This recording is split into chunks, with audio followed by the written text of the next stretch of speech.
Bonsoir. Bonsoir à toutes, bonsoir à tous et merci surtout pour votre présence nombreuse ici pour cette conférence organisée par l'Union régionale des professionnels de santé médecins libéraux d'Île-de-France qui a eu le nez creux en choisissant le thème de ce soir puisque il vous passionne ou en tout cas il vous intrigue. On devait être dans une beaucoup plus petite salle que celle-là et finalement grâce à vos réponses nombreuses on est dans ce bel auditorium, donc merci beaucoup. Nous sommes ici pour parler d'intelligence artificielle et de ses possibles applications donc au domaine de la médecine. Petit sondage rapidement à main levée ici quand on parle d'intelligence artificielle sur une échelle disons de très enthousiaste à très inquiet. Qui bascule plutôt à main levée du côté de l'enthousiasme? Pas mal. Et de l'inquiétude?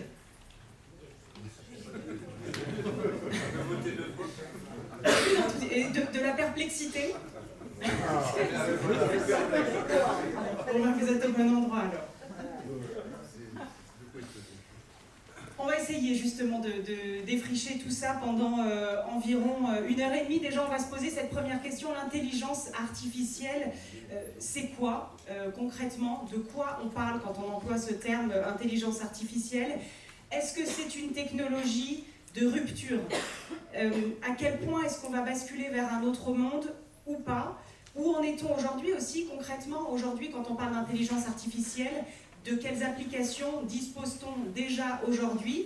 Et puis, vers où on va? Quelle sera la place des médecins au milieu de tout ça?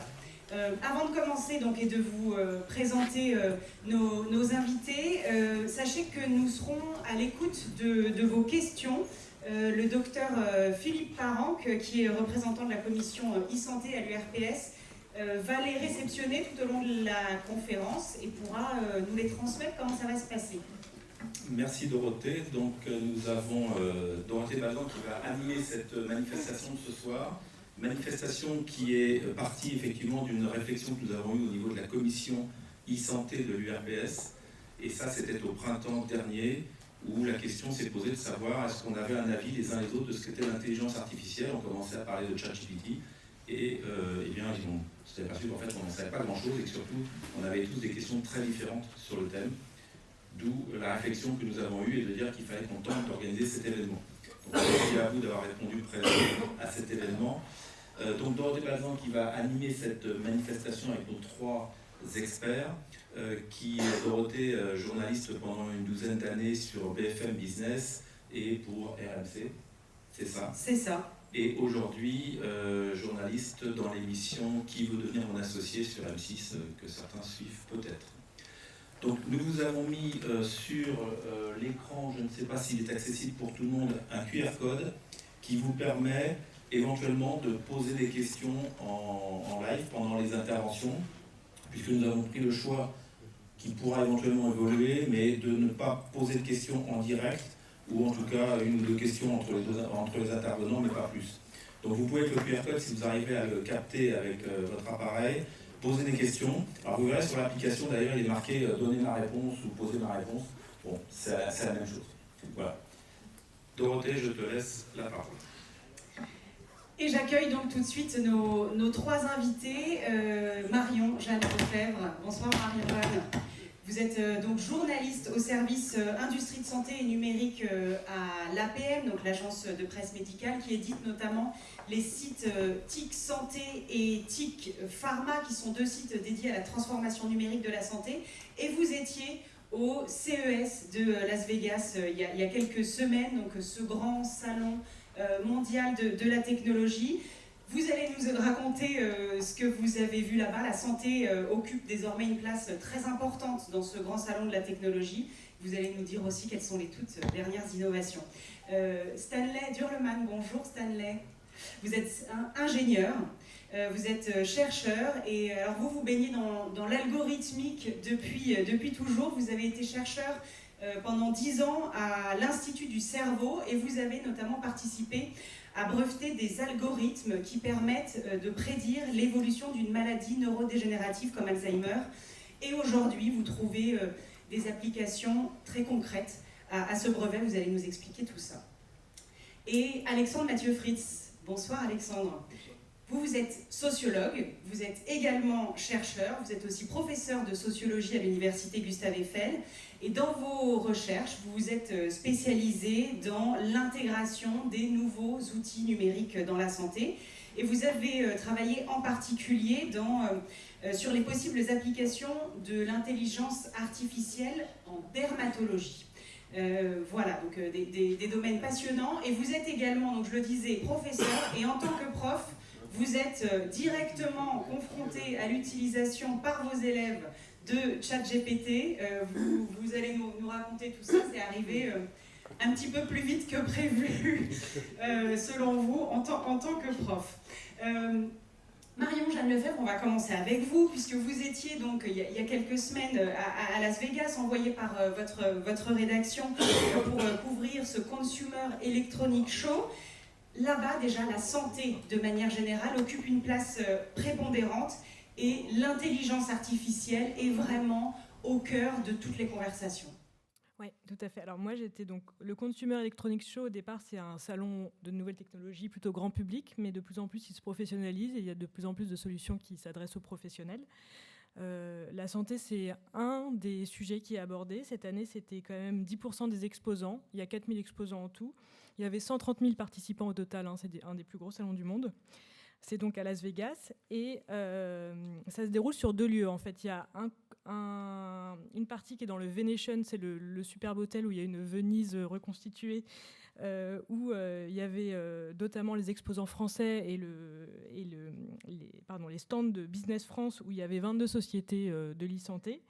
Et un autre partie dans le Convention Center où là, il y avait un sommet en fait sur la santé digitale. Avec d'un côté des exposants et de l'autre côté des conférences. Et donc la santé, c'était le seul domaine qui faisait l'objet d'un sommet en tant que tel. Dans les conférences, il y a des tables rondes, il y a des keynotes avec des interlocuteurs d'assez haut niveau. Il y avait notamment des directeurs numériques de grands réseaux d'hôpitaux américains. Il y a des représentants des GAFAM, le directeur médical de Microsoft par exemple, des représentants de gros assureurs santé plutôt américains. Et aussi des représentants des pouvoirs publics, par exemple les conseillers santé des 2 sénateurs les plus importants de la Commission des finances américaine et le commissaire de la FDA. Donc dans ces conférences, ça a énormément parlé d'intelligence artificielle et notamment l'intelligence artificielle générative, donc qui est un peu la prochaine génération de l'intelligence artificielle popularisée par ChatGPT. Et alors, on en reparlera peut-être plus tard, mais j'ai été assez surprise de voir qu'il y avait beaucoup de prudence sur l'application de cette technologie dans la santé.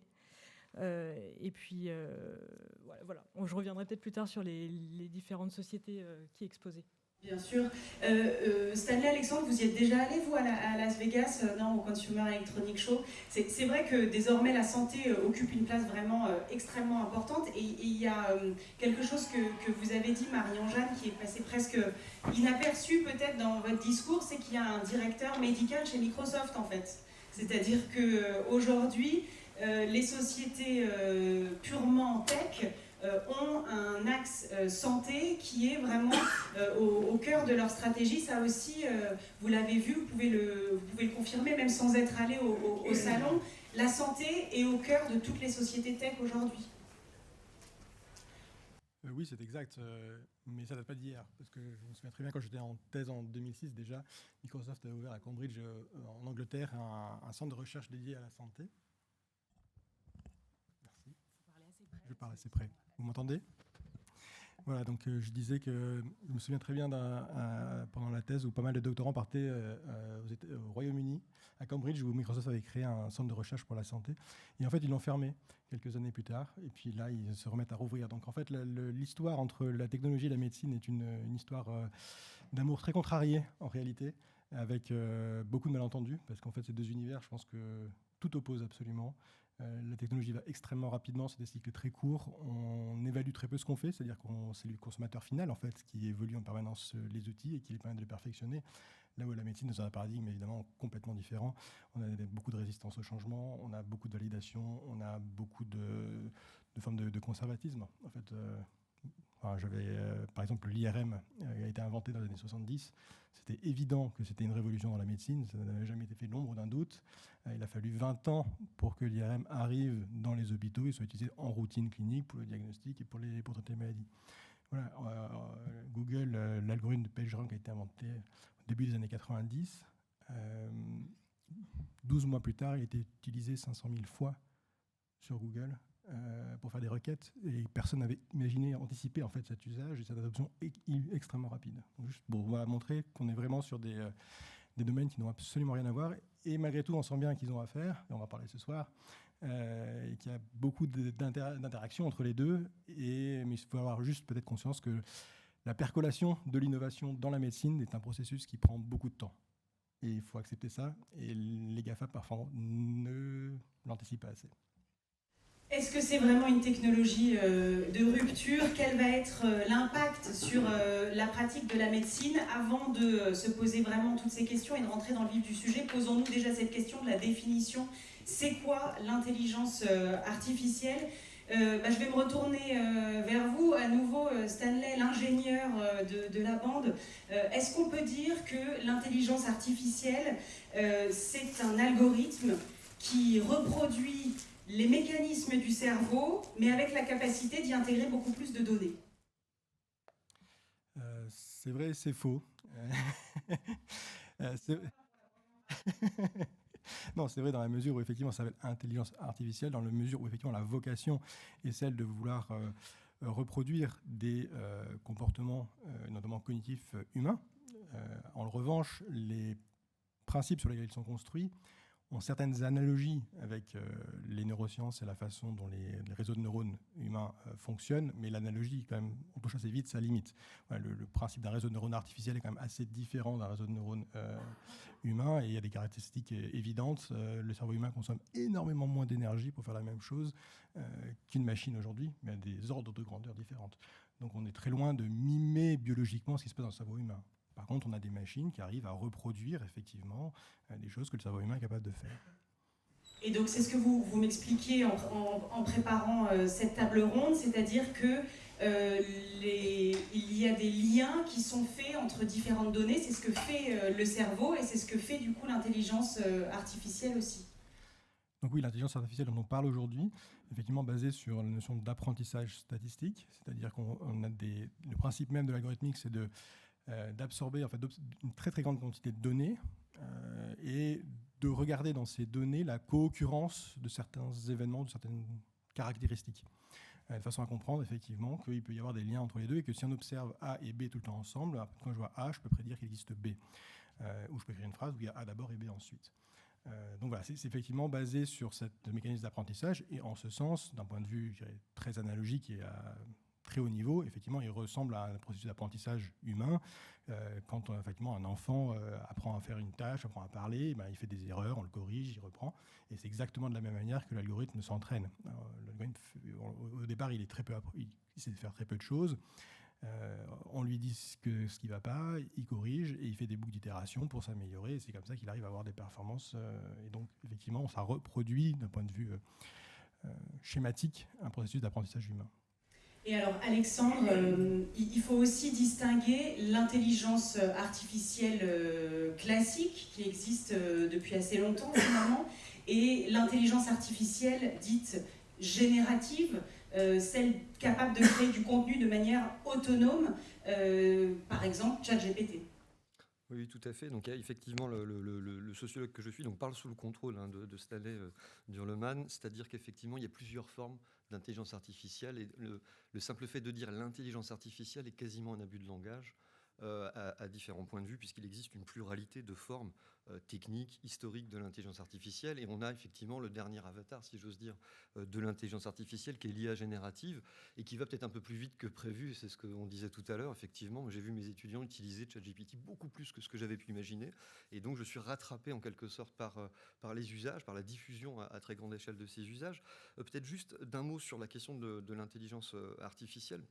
Je parlais d'un abus de langage. En fait, il faut juste faire preuve de prudence. On a une vision qui est très anthropocentrée, centrée sur l'homme, les réseaux de neurones. Et effectivement, ça date pas d'hier, puisque la première modélisation mathématique et informatique des réseaux de neurones, ça remonte donc à 1943, avec 2 chercheurs, donc Pitts et McCulloch, qui vont penser à ça, à une époque où les ordinateurs n'étaient pas réellement en mesure de le faire. Donc sur la question de la rupture technologique, il faut toujours être très prudent. On voit toujours beaucoup de disruptions, de ruptures, là où en fait on a une innovation qui est plus incrémentale et qui va plonger ses racines dans les situations ou dans l'état technologique antérieur. C'est-à-dire qu'effectivement, avant l'IA dont on parle aujourd'hui, qui est l'IA des réseaux de neurones, où on va essayer de reproduire la structure et le fonctionnement du cerveau humain, il y a l'IA dite symbolique, où on va essayer d'associer des symboles à des systèmes de règles. Ça peut prendre la forme de systèmes experts sur le mode du si alors. On va extraire en quelque sorte les connaissances d'un expert donné pour les représenté sous la forme d'un système de règles. Ça, c'est une forme antérieure en fait de l'intelligence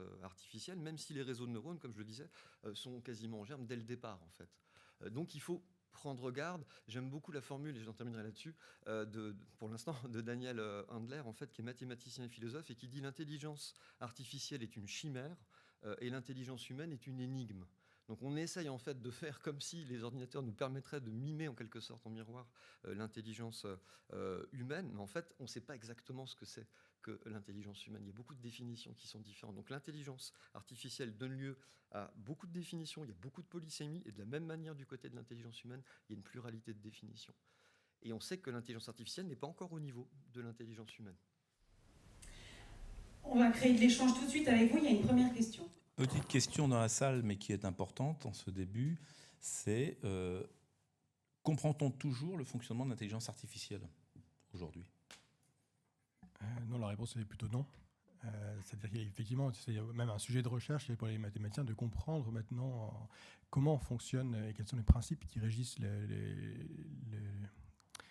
succès de l'intelligence artificielle. Donc on est plutôt dans un paradigme où en fait on est une science expérimentale, on construit des systèmes, on évalue les systèmes, on remarque effectivement que certains fonctionnent d'un coup beaucoup mieux que d'autres, mais sur les principes, je dirais, fondamentaux, mathématiques qui guident en fait les performances d'un système par exemple, par rapport à un autre sont aujourd'hui extrêmement mal comprises. Donc c'est un véritable champ de recherche. Pour terminer sur cette notion de définition, c'est vrai, Marie-Ange, que c'est important de se mettre d'accord sur ce que c'est l'intelligence artificielle, parce que vous avez le sentiment qu'on est peut-être un peu en train de mettre tout et n'importe quoi derrière ce mot. Oui, clairement, tout le monde dit on met une couche d'IA et voilà, et on ne sait pas exactement à quoi ça correspond. Donc voilà, il faut faire attention à ce que l'automatisation de données ne soit pas systématiquement qualifiée d'intelligence artificielle et de bien faire la différence. C'est parfois compliqué parce qu'on ne sait pas toujours exactement ce qu'il y a derrière, mais c'est quelque chose dont il faut se méfier en général et bien se poser la question de ce qu'il y a derrière ce thème. Allez, on en vient donc à une des questions centrales de notre soirée. Est-ce une technologie de rupture ? Est-ce que notre économie et notre société aussi vont basculer dans un nouveau monde ? Stanley Durleman, pour vous, il y a beaucoup de fantasmes. Oui, je vais être un peu vieux jeu, mais le coup de la rupture, on nous l'a fait déjà plusieurs fois. Donc on nous le refait encore une fois. Volontairement, je suis un peu ironique. Je pense qu'il faut effectivement dissocier ce qu'il y a. Je nie pas l'existence de véritables transformations, mais souvent elles sont à bas bruit, elles sont longues, elles sont souvent assez irréversibles.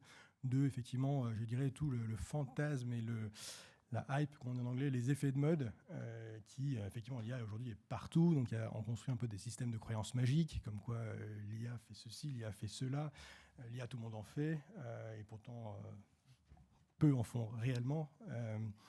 Donc là, on était à Las Vegas, c'est intéressant. Las Vegas, c'est quand même Las Vegas, qui est quand même la ville du show-off, du fake et de l'effet d'annonce et du spectaculaire.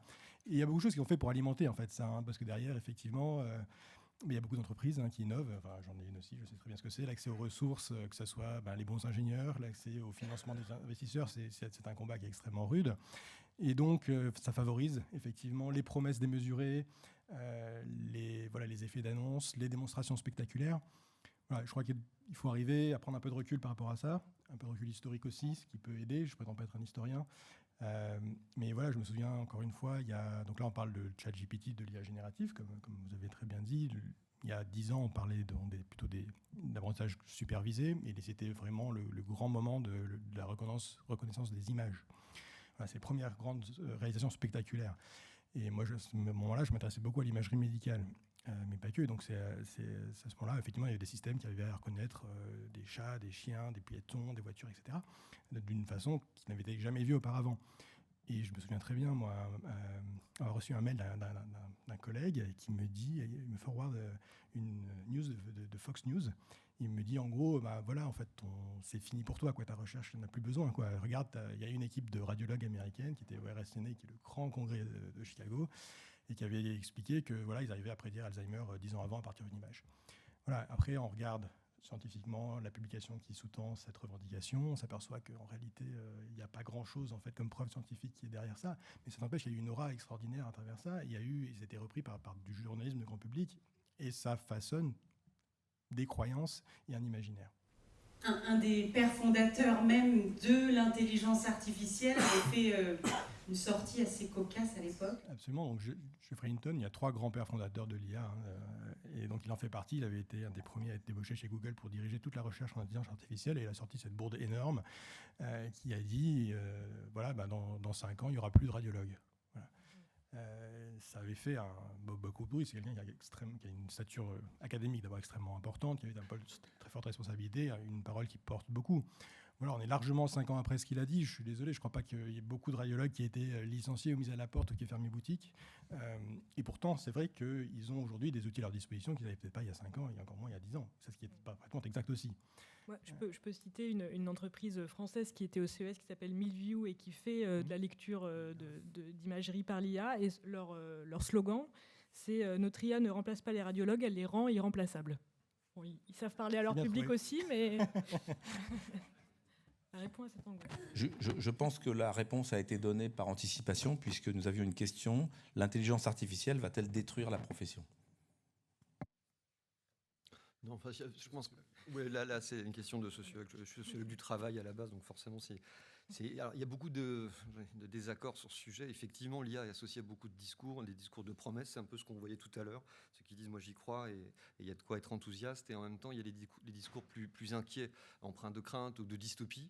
Alors sur le discours de la rupture à proprement parler, bon, j'en reviendrai à la question de la destruction des emplois, puisque c'est la question de la substitution de l'humain par la machine, qui a d'autres conséquences qu'on abordera par ailleurs. Alors moi, personnellement, je pense que c'est très difficile de dire si on est dans un moment de rupture, en fait. Pour moi, on est dans la révolution numérique, on est dans une étape de la révolution numérique, on est même dans une étape du développement de l'intelligence artificielle. On pourrait parler d'une intelligence artificielle de seconde génération. C'est celle des réseaux de neurones, c'est l'IA dite connexionniste contre l'IA que j'évoquais tout à l'heure, dite symbolique. Et là, effectivement, il y a un saut, il y a un phénomène d'accélération, et il y a un phénomène d'accélération aussi dans nos catégories sociales, c'est-à-dire qu'on voit des métiers qui commencent à se sentir concernés. La secrétaire générale de mon laboratoire vient me voir il y a 2 jours pour me dire j'ai appris qu'il y avait un outil d'intelligence artificielle, toi je sais que tu travailles là-dessus, un outil qui permet en fait de faire des comptes rendus de réunion et répondre à des mails simples. C'est 80% de mon travail. Est-ce que je dois m'inquiéter ? Ça, c'est un excellent exemple en fait, de cette IA qui fait irruption. Pourquoi ? Parce qu'on est déjà tous équipés, on vit dans des sociétés qui sont numérisées, les usages de l'informatique se sont développés, et on a des outils qui sont mis, alors à grand renfort effectivement de dollars, à disposition des utilisateurs potentiels, et les usages se diffusent énormément, tant et si bien que les gens s'interrogent sur si ça touche ou pas leur cœur de métier.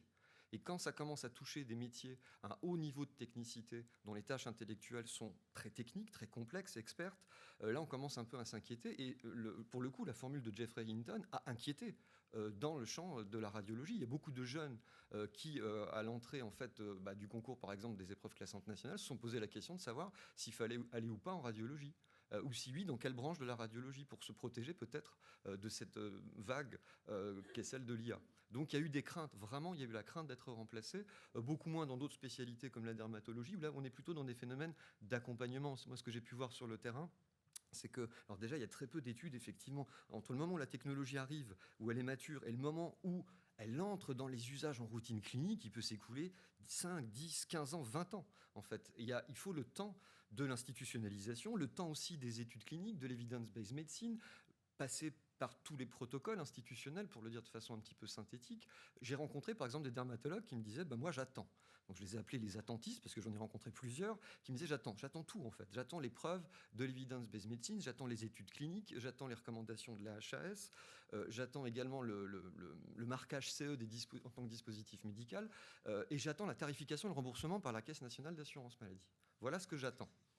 Donc, alors ça, c'est une catégorie. Après, il y a ceux qui sont plutôt des défricheurs, qui ont envie de savoir. Souvent, ce sont des professeurs, par exemple, PUPH, dans les services, etc., hospitaliers, qui, eux, veulent justement faire ces études cliniques-là et tester. Ils sont sur les fronts de science et ils cherchent à avancer pour savoir ce qu'il est possible de faire. Tout ce que j'ai pu voir, moi, dans la pratique clinique, vraiment des praticiens libéraux, eh bien, ce sont des praticiens qui vont tester les dispositifs en dépit de tout ce que je viens de dire, en dépit de justement du marquage CE, des études cliniques qui ont été faites déjà pour certains dispositifs. Ils veulent savoir ce que ça fait à leur pratique à eux, en fait. Et ce que j'ai vu très concrètement, c'est que ce qu'il faut regarder en tant que sociologue du travail, c'est le statut qui est accordé aux outils. Et ce statut, eh bien, il est de rang secondaire. C'est-à-dire que l'outil est défini comme une béquille. Auparavant, je contactais, par exemple, tel service de téléexpertise très connu du côté de Lyon. Quand j'avais un doute, j'ai pas un doute tout le temps sur les lésions. Je suis dermatologue, j'en vois beaucoup des lésions. Et quand je dois repérer un mélanome, j'ai quand même plus ou moins l'habitude de le faire. Mais parfois, j'ai des doutes. Et quand j'ai des doutes, je vais contacter des collègues, via la téléexpertise, par exemple. Là, maintenant, je fais plus la téléexpertise. Je vais tout doucement utiliser ce dispositif pour voir justement ce qu'il est possible de faire. Au début, je garde encore un contact avec certains collègues, puis au bout d'un moment, j'abandonne la téléexpertise. J'ai construit la confiance suffisamment dans le dispositif, je l'ai mis à l'épreuve, je l'ai testé moi, dans ma pratique, et j'ai vu que il racontait pas que des bêtises, ce dispositif d'IA, qu'il avait plutôt bien appris, et qu'il m'aidait dans certains cas. Donc ça me rassure en tant que praticien en fin de journée, quand je suis fatigué, pour assurer la constance de ma vision professionnelle, de mon jugement professionnel. Ça me permet de me rassurer quand j'ai un doute, mais parfois il y a des discordances, et c'est là où ça devient encore plus intéressant. C'est qu'est-ce que je fais quand la machine, elle me dit que j'ai un mélanome, alors que moi je pense que j'en ai pas, sachant que mon œil, moi, ne me trompe pas ou quasiment jamais. Enfin, je suis quand même plutôt spécifique, sensible, enfin, j'ai vraiment une vision efficace. Et bien, dans ces cas-là, on va parfois, et ça c'est une autre fonction tout à fait inattendue des dispositifs d'IA, vraiment dans le cadre de la pratique clinique concrète, et ben, on va aller regarder à nouveau sur l'image dermoscopique ce qu'on a raté au moment où on a produit la première fois son jugement professionnel. Et on va trouver, en fait, on va remonter en fait le fil de cette histoire clinique, de cette affaire-là, de ce cas, pour pouvoir voir ce qu'on a raté que la machine aurait vu, en fait. Donc voilà, donc on n'est pas dans une rupture, on est plutôt dans un phénomène d'outillage, d'équipement. La meilleure expression qui m'a été donnée, enfin à titre un peu métaphorique, c'est la béquille en fait. C'est la béquille quand je suis fatigué, quand j'ai un doute, etc. On voit bien que vous avez tous du mal à employer ce terme de véritable rupture technologique, rupture sociétale. Mais alors, comment est-ce que vous expliquez que, je pense, le grand public a quand même l'impression que l'intelligence artificielle est en train de faire une entrée absolument fracassante dans le paysage. Alors je ne dis pas qu'on en entend parler comme ça du jour au lendemain, mais je ne sais pas, qui parmi vous, à nouveau à main levée, a l'impression qu'on est sur une forme de rupture et qu'il y a cette entrée fracassante dans toutes les discussions de l'intelligence artificielle?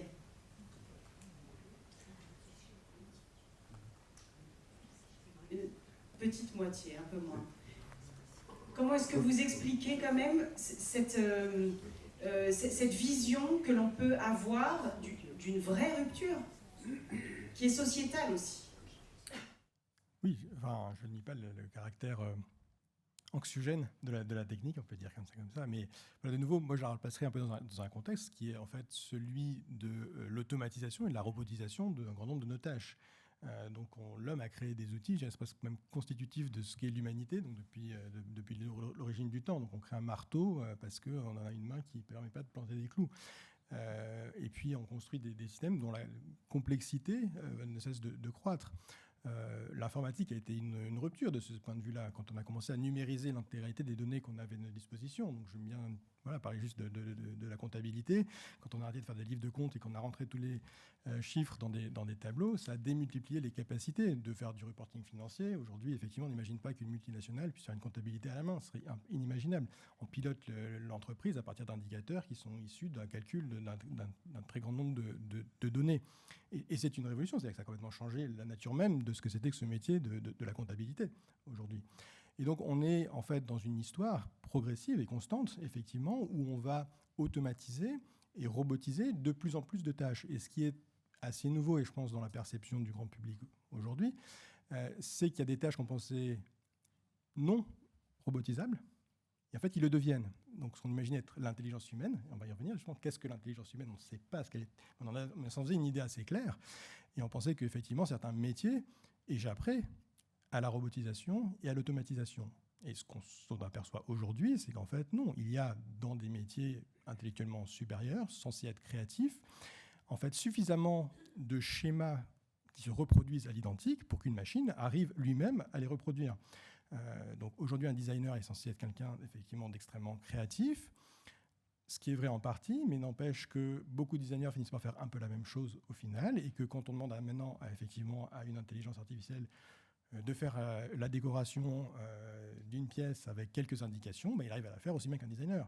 C'est qu'il y a bien une question ici de quelle est la part de créativité de l'être humain si dans sa créativité, en fait, il reproduit consciemment ou inconsciemment des schémas mentaux.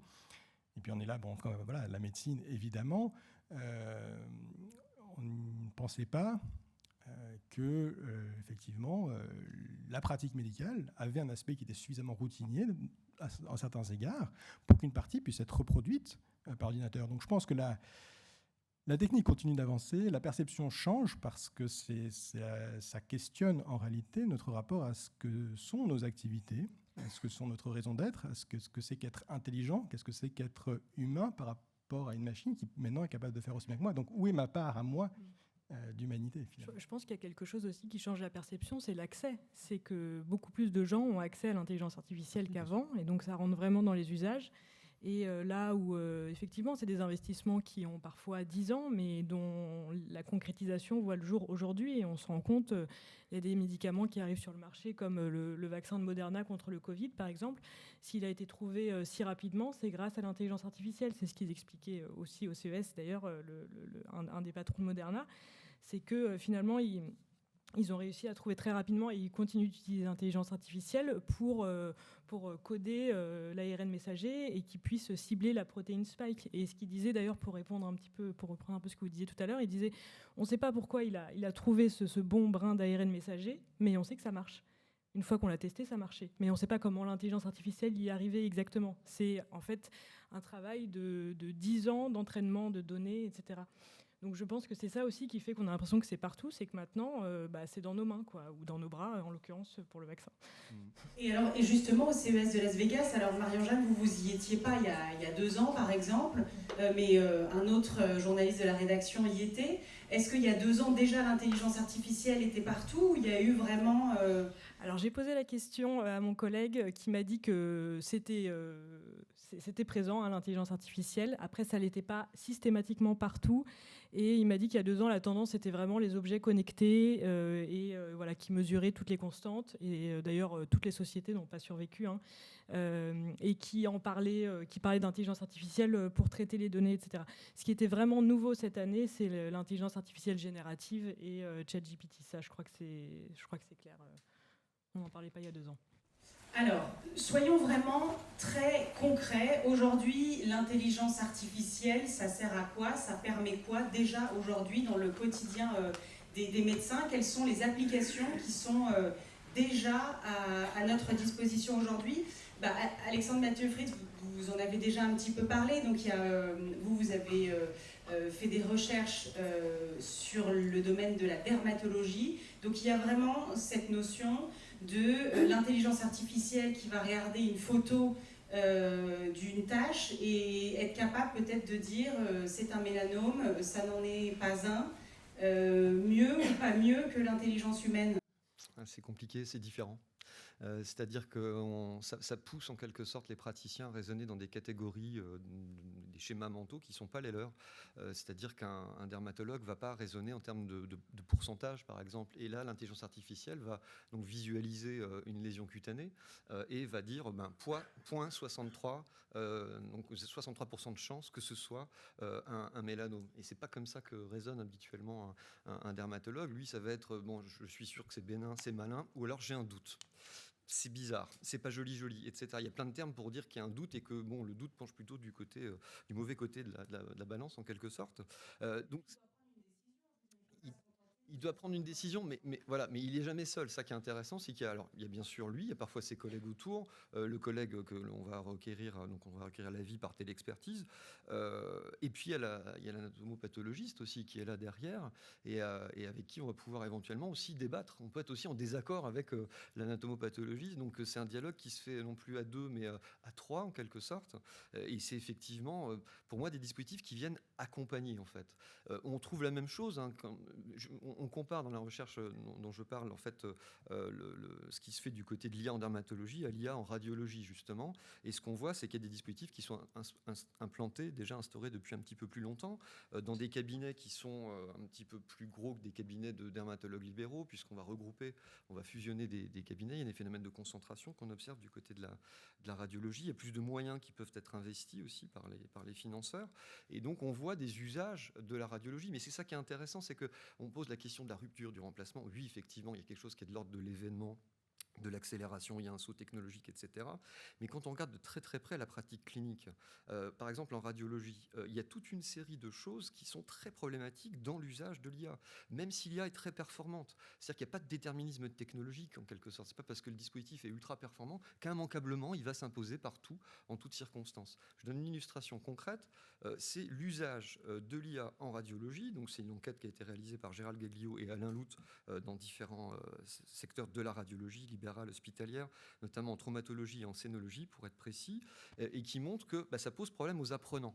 C'est-à-dire que quand on va, par exemple, utiliser dans un service d'urgence un dispositif d'IA, donc de détection de fractures, les apprenants n'ont personne à leur côté, donc les internes en radiologie qui vont vérifier le jugement professionnel, le diagnostic des urgentistes, parfois ils sont un petit peu embêtés parce que l'IA va poser son verdict en quelque sorte, mais sans explication. Ça renvoie à ce qu'on évoquait tout à l'heure, l'opacité. Et le problème, c'est ici celui de la transmission. C'est-à-dire comment on transmet en fait quelque chose que la machine elle-même ne peut pas expliquer, que les concepteurs eux-mêmes de la machine ne peuvent pas expliquer. C'est ça le plus troublant dans l'IA, c'est qu'aujourd'hui, avec les réseaux de neurones, même les concepteurs ne sont pas capables de dire comment la machine a fonctionné exactement. Donc il y a de quoi être un peu anxieux. Et il y a le problème, tout simplement, aussi de l'explicabilité pour le praticien. Le jeune interne, il a besoin de savoir comment l'IA a fonctionné. Personne ne peut le lui dire, donc il faut se tourner vers un senior, etc. Donc là, c'est très intéressant. Et ça pose aussi une autre question, qui est celle de la singularité des pratiques, de cette part irréductible de singularité des pratiques médicales, ce qu'on appelle l'idiosyncrasie des pratiques, en fait, en anthropologie des techniques notamment. C'est-à-dire qu'il y a une part irréductible de singularité, des savoirs tacites. Mon patron, il m'a appris à regarder comme ça, toujours visualiser les poumons en les découpant en 4, en fait, pour ne rien rater. Je commence par les petites choses, après je vais vers les choses essentielles pour être sûr de ne rien rater. Ça sont des savoirs tacites. Ce ne sont pas des choses qui sont formelles. On ne trouve pas ça dans les manuels. Et ça, l'IA, elle a appris tout autrement. Mais le jeune interne, lui, il a besoin de délimiter la frontière entre le normal et le pathologique. Ce n'est pas le senior qui connaît par cœur son affaire et qui peut parfois être acculé par l'IA qui va le contredire. Ça, c'est autre chose. Là, on est dans le cadre d'un apprentissage. Où est-ce que je mets le curseur entre le normal et le pathologique en tant que jeune interne face à une machine qui est incapable de me dire pourquoi elle a pondu son verdict de cette façon-là. Donc ça veut dire que même si on a des dispositifs ultra performants, on va se retrouver face à des difficultés liées à la façon dont l'IA a pu apprendre, en fait, sur quelle base de données elle a pu apprendre. Et donc les sociologues des techniques, entre autres, considèrent qu'il faut la regarder l'environnement dans lequel la machine a appris. Quelle est la base de données ? Est-ce que la base de données est bien conçu, premièrement. Quelle est l'architecture technique interne ? Et ça, Stanley pourra le dire beaucoup mieux que moi, c'est-à-dire qu'il y a, je le suggérais tout à l'heure, il y a plein de configurations techniques intrinsèques aux outils d'IA. Et puis en plus, il y a un dernier cadrage, le cadrage plutôt, entre guillemets, dit politique, c'est quelle orientation on assigne en fait au dispositif. À quoi il est censé servir ? À qui à qui il est censé être utile. C'est comme un dispositif, et j'en termine là-dessus pour un exemple très concret sur le mélanome. Si demain on a un outil d'IA, ce qui est le cas aujourd'hui, qu'on met à disposition de tous les patients, et eux, ils se retrouvent avec le diagnostic, vous mettez ça sur un grain de beauté que vous avez sur le bras, vous mettez votre téléphone portable, et vous avez 0,63. 63% de chances que ce soit un mélanome. Vous faites quoi? À part paniquer, pas grand-chose, si ce n'est vite courir chez un dermato, et encore, espérons-le, pour avoir un vrai verdict professionnel, pour dire, attendez, c'est quoi vos antécédents? Est-ce que vous êtes exposé au soleil, etc. Est-ce qu'il y a des cas de mélanome dans votre famille? Revenez me voir dans 6 mois, rassurez-vous, c'est pas grave, il n'est pas gros, etc. Mais la machine n'explique pas ça. Donc c'est la question de savoir à qui sont destinés les différents outils. Donc ça renvoie aussi à cette question de l'environnement politique, en fait, si j'ose dire. Je m'arrête là pour l'instant. Oui. Comment est-ce que l'intelligence artificielle apprend? Sur quelle base de données est-ce qu'elle construit sa réponse? On va y revenir. Vous allez nous expliquer justement comment sont construites toutes ces bases de données, parce que c'est le socle de la confiance et c'est un élément évidemment fondamental. Alors, pour enchaîner sur l'intervention d'Alexandre, il y a des questions qui se recoupent et qui tournent autour de la responsabilité. Responsabilité juridique du professionnel qui va utiliser une IA. Alors évidemment, dans la pratique médicale principalement, là, le sujet. A-t-on une idée? Alors, juste quelques éléments de réponse, où là, je pense à des collègues juristes qui seraient beaucoup plus armés que moi pour répondre à la question, mais il est sûr que c'est le médecin, en fait, qui prend la décision, qui va endosser la responsabilité médicale. Donc, puisque les dispositifs, et c'est là où est peut-être toute la subtilité, si ce sont des aides, etc., c'est pas production d'un diagnostic, ça dépend, encore une fois, des objectifs qu'on assigne officiellement à la machine. Si c'est une aide, un support, un point d'appui, un conseil, etc., et c'est précisément ce à quoi sont très attentifs en fait les industriels, et ils ont raison, parce que si on revendique de faire un diagnostic, alors là, c'est l'industriel qui va endosser très vraisemblablement la responsabilité donc professionnelle. Donc il faut faire, là je parle sous le contrôle de tous les gens plus compétents que moi dans l'auditoire, mais c'est ce que j'ai vu sur le terrain en tout cas. On a donc évoqué l'idée de cette intelligence artificielle comme aide au diagnostic. L'intelligence artificielle a aussi un rôle à jouer important dans la médecine prédictive. Stanley Durleman, c'est vraiment là-dessus, vous, que vous avez travaillé, notamment donc, sur ces maladies neurodégénératives comme Alzheimer. Et je le disais, donc, vous avez participé à breveter cet algorithme qui anticipe l'évolution de la maladie. Racontez-nous. Alors oui, au départ, c'est intéressant parce que je suis ingénieur de formation et donc mon point de départ était vraiment une question, je dirais, de pure curiosité scientifique. J'étais chercheur à l'époque et je suis arrivé donc à l'Institut du cerveau qui se montait au début des années 2010. Oui, c'était pas là où je voulais en venir.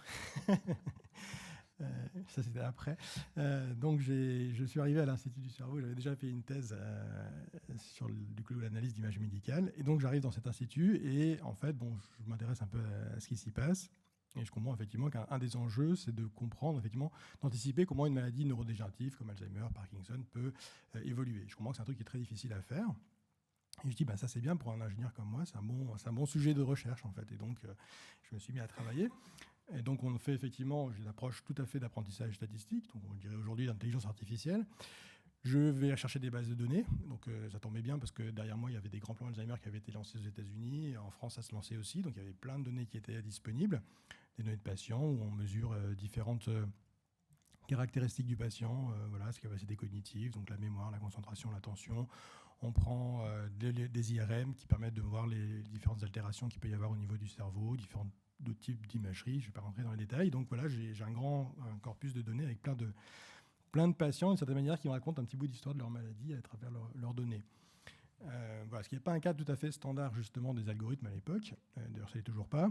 Et ce qui nous a amené à dire, OK, il faut inventer une nouvelle type d'algorithmique pour justement arriver à recomposer tous ces petits morceaux d'histoire de chaque patient qui me dit, OK, moi, voilà comment j'ai progressé pendant 2 à 3 ans. Et puis, j'ai plein de gens qui sont des stades différents, qui ont plein de maladies un peu qui se ressemblent, mais qui ne sont pas la même. Et donc, j'ai effectivement entraîné un algorithme qui m'a dit, OK, en fait, la maladie d'Alzheimer, en gros, c'est comme ça. Donc, il y a des choses qu'on connaît bien. Majoritairement, ça commence par des problèmes de mémoire, pas des problèmes mnésiques. Mais en fait, du coup, il y a plein de variétés là-dedans. Et donc, il y en a qui commencent effectivement plutôt par des troubles attentionnels.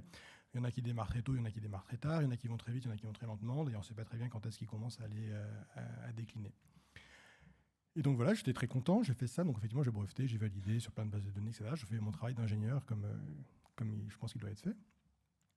Et après, je suis retourné voir les médecins. Je dis, voilà, c'est cool, mais vous aviez une question, vous ne savez pas comment faire. Ben voilà, moi je vous le dis, maintenant, vous avez un patient, vous me donnez les données. Moi, je prends mon modèle, il me dit, voilà, en fait, ce patient-là, je vous dis dans les 3 ans comment il va être. Et là, je me souviens très bien, donc j'avais un grand professeur de neurologie de la Piété-Salpêtrière qui me regarde et qui me dit, c'est formidable ce que tu fais, c'est vraiment génial. Mais qu'est-ce que j'en fasse de ton truc ? Qu'est-ce que tu veux que je dise au patient ? Il va aller moins bien demain qu'aujourd'hui ? Bah oui, ça je le sais, il le sait aussi. Donc qu'est-ce que tu veux que je dise ? Un peu moins bien, vraiment moins bien ou pas trop bien ? Voilà, donc j'étais un peu contrit quand même, ça faisait pas mal de temps que j'avais travaillé. Et en fait, je trouve que c'est intéressant de s'arrêter sur ce moment-là, parce que du coup, ça rejoint Pierre ce que tu disais aussi, il y a la technique, il y a l'usage. Ce sont quand même deux choses qui sont quand même complètement différentes. Donc l'état de l'avancement de la technique est une chose, mais la technique seule, c'est rien, c'est un moyen. C'est qu'est-ce qu'on en fait, comment on l'utilise, dans quel usage, dans quel contexte. Et c'est ça qui est important. ChatGPT, aujourd'hui, c'est un potentiel énorme, mais ça n'est rien. C'est un outil. D'accord ? Ce qui va créer de la valeur plus tard, c'est comment on va réussir à intégrer ça dans des outils qu'on va utiliser tous les jours. Et là, je me suis... Et donc voilà, je ne suis pas arrêté là, effectivement. Et je me suis dit, OK, il faut quand même... j'ai assez d'études de caractère, donc je ne voulais pas m'avouer vaincu. Puis en plus, devant un professeur de neurologie, quand même, j'avais un peu d'ego. Et donc, en fait, j'ai compris qu'il fallait créer des conditions en fait, d'usage de ces technologies. Et surtout dans ce domaine de la neurologie, qui est, en termes, je dirais, une pratique de la médecine qui est très...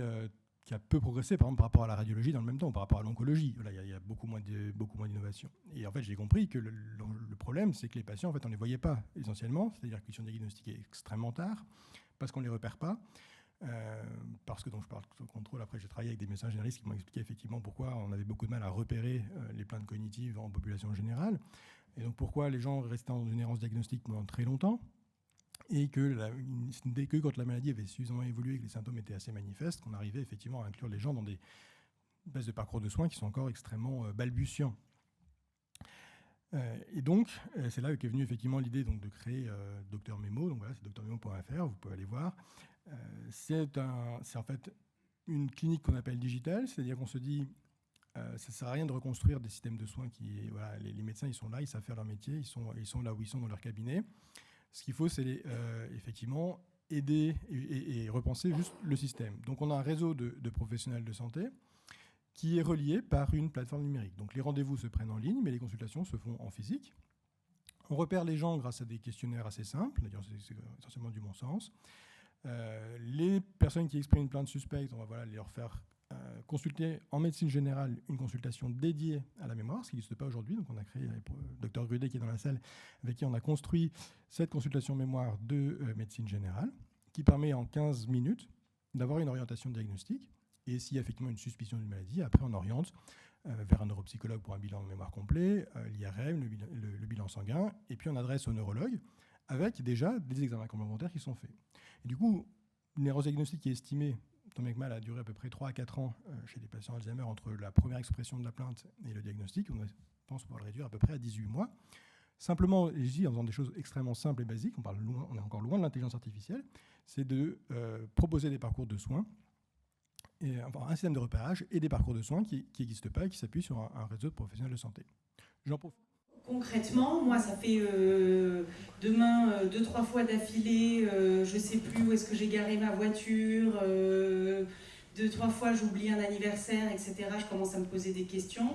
Le bon réflexe qu'il faut essayer d'instiller, c'est d'aller sur Dr Memo, de répondre au questionnaire, et là je serai orientée soit t'inquiète pas Dorothée, tout va bien, t'es juste fatiguée, ou bien va consulter. C'est ça, c'est qu'effectivement, il y a des plaintes qui sont bénignes et des plaintes qui sont plutôt suspectes, comme on peut dire dans le jargon. Enfin, c'est pas moi qui vais vous l'expliquer. Donc, effectivement, oublier ses clés 3 fois dans la semaine, ça peut être effectivement juste un problème effectivement d'attention ou de fatigue. Après, avoir oublié l'anniversaire de ses enfants pour la première fois de sa vie, même si ça n'arrive qu'une seule fois, c'est beaucoup plus embêtant. Donc voilà, en fait, on repère l'ensemble des plaintes qui sont exprimées habituellement par la population générale. Et on qualifie la plainte, ce qui permet déjà de faire un premier retour. C'est-à-dire, de quoi je souffre ? Parce que tout le monde dit c'est la mémoire, mais la mémoire c'est compliqué, c'est pas toujours de la mémoire, des fois c'est autre chose. Et ensuite, effectivement, on fait une recommandation. Est-ce que votre plainte mérite un avis médical ou effectivement un message de rassurance ? Donc c'est une première garde de triage, avant d'autres gardes de triage en fait qui arrivent en aval. Et vous me disiez aussi que même si ce sont des maladies qu'on ne sait pas guérir, il y a une forme de soulagement psychologique une fois que le diagnostic est posé. Oui, alors de nouveau, un des choses que me disait ce grand professeur, c'est... il avait une image de, effectivement, on retarde le diagnostic au maximum parce que, tu comprends, c'est une maladie qui est incurable, parce qu'il n'y a pas de traitement, qui est progressive, et donc il n'y a pas d'intérêt à faire un diagnostic précoce. Et ça, je suis resté avec cette... On parlait de système de croyance tout à l'heure, avec cette croyance très, très fortement ancrée. Jusqu'au jour où, du coup, moi, je suis un peu sorti aussi du laboratoire, je suis allé interroger des patients, j'en ai interrogé quand même un certain nombre, et j'ai été absolument estomaqué de voir qu'unanimement, on m'a dit, l'annonce diagnostique, pour moi, était une délivrance. Et là, ça m'a vraiment complètement changé, effectivement, ma représentation des choses. Je n'ai jamais eu d'histoire personnelle avec la maladie. J'ai eu cette chance, je ne sais pas, d'avoir pas eu de proches. Je n'ai pas vu des gens de manière intime vivre la maladie. Donc, c'est des choses que j'ai découvertes par des témoignages. Et effectivement, l'errance diagnostique est une souffrance. Ne pas pouvoir dire le mal dont on souffre, ne pas pouvoir... que l'entourage ne puisse pas nous voir objectivement, accepter qu'on a des difficultés. Voilà, il y a des histoires de gens qui m'ont raconté des conflits familiaux qui sont nés sur juste un désaccord sur est-ce que maman va bien ou pas bien. Et une fratrie qui se déchire parce qu'en fait elle ne sait pas, parce que l'un pense que tout va bien et que la sœur juste batifole, et l'autre avec sa mère tous les jours, elle voit bien qu'il y a des choses qui ne vont pas. Alors, quelles sont les autres applications concrètes de l'intelligence artificielle? Marion-Jeanne, est-ce qu'on peut faire un petit tour d'horizon avec vous, vous qui étiez encore une fois au Consumer Electronics Show et qui avez vu plein d'innovations, quelles sont celles qui vous ont le plus marqué? Alors, les innovations en santé, c'est pas toujours très impressionnant, hein. C'est pas des stands avec des télés transparentes, des robots et des voitures volantes. Mais il y a quand même quelques sociétés que j'ai trouvées très intéressantes. Je parlais tout à l'heure de Millview qui fait de la lecture d'imagerie par l'IA. Eux, par exemple, ils sont déjà en partenariat avec la PHM à Marseille pour que les radiologues accèdent en routine clinique aux solutions d'IA dans le diagnostic de cancer de poumon. Ça, c'est une société française. Donc, dans le domaine de la dermatologie, puisqu'on en parlait, il y avait SquareMind, par exemple, qui, alors eux, c'était plutôt impressionnant. Un espèce de robot avec un bras qui vous scanne entièrement pour dépister les mélanomes et qui est capable à la fois d'en dépister comme ça et ensuite de faire une comparaison entre deux scans pour voir s'il y a eu une évolution. Toujours chez les Français, il y avait Zoécare, ça c'est une société qui est très récente, qui a été créée en 2022, qui eux font des détecteurs de chute qui fonctionnent grâce aux ondes Wi-Fi sur des boîtiers qu'on branche en fait sur une prise classique, quoi. Eux, c'est très récent. Ils veulent se lancer aux États-Unis aussi, d'ailleurs. Et ça va un petit peu dans la tendance, une vraie tendance qui s'est vue au CES et qui se voit d'année en année, c'est que, en fait, la santé, elle se fait de plus en plus au domicile. Il y a une espèce de problématique globale dans le monde entier qui est que il y a pas assez de soignants, en fait. Donc c'est pour ça que ça me fait... je trouve ça drôle que vous ayez peur de perdre votre travail, parce que là-bas, tout ce qu'on disait, c'était qu'il n'y avait pas assez de soignants pour faire les choses et que la problématique principale, c'est de libérer du temps médical, des lits, de la place, etc. Et donc, de plus en plus, en fait, le domicile se rapproche de l'hôpital, mais par la technologie. Et on va essayer de renvoyer le plus rapidement possible les gens chez eux et de les surveiller à domicile. Donc ça, comme c'est un problème global, il y a beaucoup de sociétés qui se développent dans ce domaine-là. Dans les solutions très donc B2B, très professionnelles, il y avait Galéon qui est aussi un Français, qui édite des dossiers patients informatisés dans les hôpitaux. Et eux, alors ils utilisent l'IA. En fait, leur promesse est de complètement structurer les données qui sont rentrées par le biais du DPI et de les restituer sous forme d'alerte aux soignants, ou même à terme pour construire des dossiers nationaux à l'échelle d'un pays, et aussi pour utiliser la donnée dans la recherche. Donc c'est comme ça qu'ils utilisent l'intelligence artificielle. Dans les choses qui sont un petit peu moins purement santé, qui sont entre le bien-être, on va dire, et la santé, il y avait WeThings, qui est un Français également, qui est un des sponsors du Digital Health Summit au salon, qui montrait un thermomètre tout petit, plus petit qu'un smartphone, un thermomètre du futur qui fait électrocardiogramme, oxymètre, stéthoscope, etc., qui est connecté à une application pour créer un carnet de santé numérique. Donc pour l'instant, c'est un usage plutôt individuel, mais à terme, ils veulent entamer des discussions pour pouvoir permettre un remboursement et l'utilisation dans le cadre de téléconsultation. Je ne vais pas parler que des Français. Il y avait aussi il y avait Abbott, que vous connaissez tous, je pense, qui fait notamment le capteur de glycémie Freestyle Libre, qui est de plus en plus connecté. Et il y avait aussi beaucoup de Coréens qui était très présent sur tout le salon et aussi en santé. Et donc, je vais vous citer une société qui s'appelait Antact Health, qui, eux, par exemple, équipent des ambulances, pour l'instant, c'est que en Corée du Sud, qui équipent des ambulances avec une solution d'enregistrement audio. Et une intelligence artificielle écoute l'échange entre le patient et l'ambulancier, et ils en déduisent un certain nombre de données, etc. Ils en font un espèce de compte-rendu qui est envoyé à l'hôpital. Comme ça, ça permet de mesurer le degré de gravité, de sévérité de l'état du patient, et de donner déjà les premières informations avant même que l'ambulance soit arrivée à l'hôpital. Ça, c'est en place dans 3 villes, m'ont-ils dit. Voilà. Eh ben, merci beaucoup. Moi, c'est vrai que je me suis beaucoup intéressée aussi à ce salon parce que ça me passionne. Et parmi, j'avais vu un petit peu les mêmes choses que vous, Marie-Anne, notamment WeSing. C'est vrai qu'avec, en plus, on voit les pubs en ce moment partout dans Paris.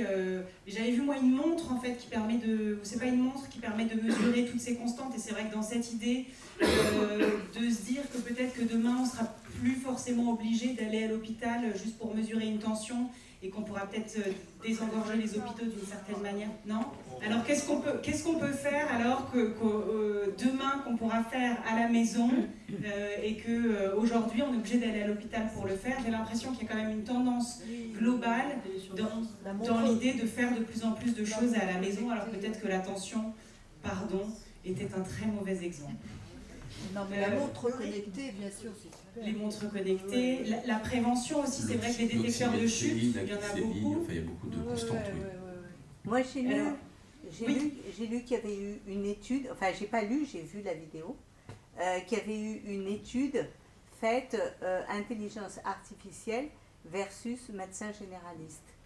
L'intelligence artificielle serait beaucoup plus efficace et beaucoup plus empathique que le médecin généraliste.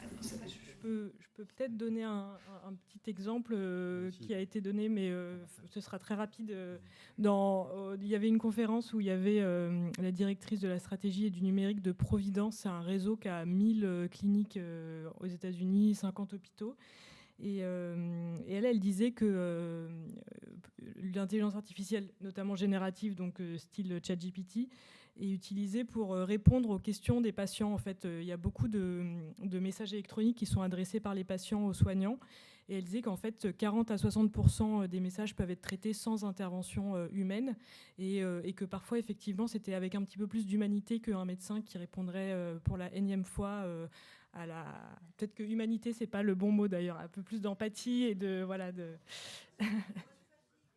moins de fatigue. Qui sont plus forts. ChatGPT est plus fort en téléconsultation, mais pas en présentiel. Dans la vidéo, c'était pas marrant. Sur la psychiatrie, c'est pas très récent. Les premières expérimentations ont fait parler en fait des patients avec une machine. Ça remonte au milieu des années 60 avec Weizenbaum en fait et Elisa. Et effectivement, on obtient parfois des résultats assez surprenants. C'est-à-dire que, alors, je ne sais pas sur l'empathie. En tout cas, ce qui est sûr, c'est que les patients parfois se confient davantage à une machine. Parce qu'il y a moins cette crainte très certainement de la sanction sociale, symbolique, du regard des approbateurs, de l'autre, etc. Moi, je l'ai vu dans le cadre des analyses que j'ai faites en téléconsultation en santé mentale, où effectivement, il y avait des phénomènes de désinhibition plus forts, plus rapides, qui surprenaient même le psychiatre ou le psychologue qui était situé de l'autre côté de l'écran. Ils disaient, mais ils me parlent tout de suite de leurs problèmes intimes, en fait. On va directement à l'essentiel. Et ça peut être lié, en fait, à cet effet désinhibiteur qui a déjà été un petit peu théorisé par les penseurs de la cyber psychology, pour utiliser le terme barbare. Pour la dermatologie, parce que ce que je disais tout à l'heure, justement, je pense que le risque, c'est de dire l'intelligence artificielle en général est meilleure que le médecin généraliste, mais quel type de pathologie, quel type de patient, dans quel contexte, à quelle séquence dans la trajectoire de la prise en charge. Là, il faut regarder les choses de façon extrêmement fine. Sur la dermato, effectivement, on sait que l'expert plus l'IA donne des résultats meilleurs que l'expert seul ou l'IA seul. Ça, c'est intéressant. Et pour revenir sur ce que vous évoquiez précisément, on sait effectivement, tendanciellement, que l'IA est meilleure que le médecin généraliste ou l'infirmière sur certains cas cliniques, ce qui paraît assez logique vu la spécificité des cas pris en charge de façon récurrente par les spécialistes. Donc, c'est pas un résultat très surprenant. Mais sur la question de l'empathie, Après, ça se discute. Moi, je voulais juste aussi préciser quelque chose, c'est que C'est pas parce que c'est une IA qu'il n'y a pas de biais, en fait. Et c'est ce que disait d'ailleurs le commissaire de la FDS, c'est une intelligence artificielle sera jamais meilleure que le système de santé dans lequel elle se déploie. Et donc, en fait, si on règle pas... Alors, d'ailleurs, il disait que le système de santé américain favorisait les plus riches et les plus éduqués, et que voilà. Et si on règle pas ces biais sociétaux-là, c'est pas l'intelligence artificielle qui va faire mieux, en fait. Ah non, elle va les reproduire. Mais par contre, l'intelligence artificielle peut aider à identifier ces biais et à les objectiver. C'est ce qu'il disait. Moi, je n'ai pas d'opinion là-dessus, mais... Si, certainement, mais d'ailleurs, je trouve que ça pose la question souvent. Quand la machine le fait, on a un niveau d'exigence qui est plus élevé que si c'est un humain qui le fait. C'est aussi quand même parce que exactement ce phénomène-là. C'est-à-dire qu'aujourd'hui, tous les médicaments qui sont mis sur le marché le sont sur la base d'études cliniques qui, aux États-Unis, parce qu'on peut faire des statistiques ethniques, ont été évaluées sur 99% de blancs. Et ils sont après effectivement prescrits à toute la population américaine, qui est évidemment infiniment plus diverse que ça, d'un point de vue génétique et d'ailleurs dans la réponse au traitement. Il y a aussi des biais entre hommes et femmes, effectivement. Les évaluations ne sont pas distinctes, alors que la réponse au traitement est souvent effectivement différente chez les hommes et les femmes. Et du coup, quand on va dire, OK, maintenant c'est une machine qui va le faire, alors là, on va lui imposer d'être représentative de toute la population dans toute sa diversité. Ce qu'on n'impose pas aujourd'hui, quand on met une molécule sur le marché. Donc, je trouve que c'est intéressant de voir toujours le niveau de preuve.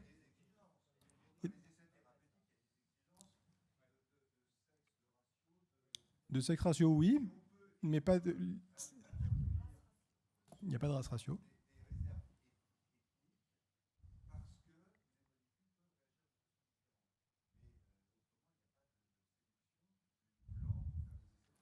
Non, il n'y a pas une sélection.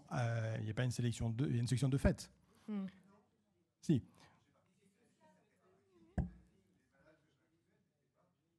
Ça dépend des effets. Là, pour le coup, il y a un bon corpus. Regardez encore une fois, c'est aux États-Unis, parce qu'il y a des statistiques raciales qui peuvent être faites en France, c'est interdit.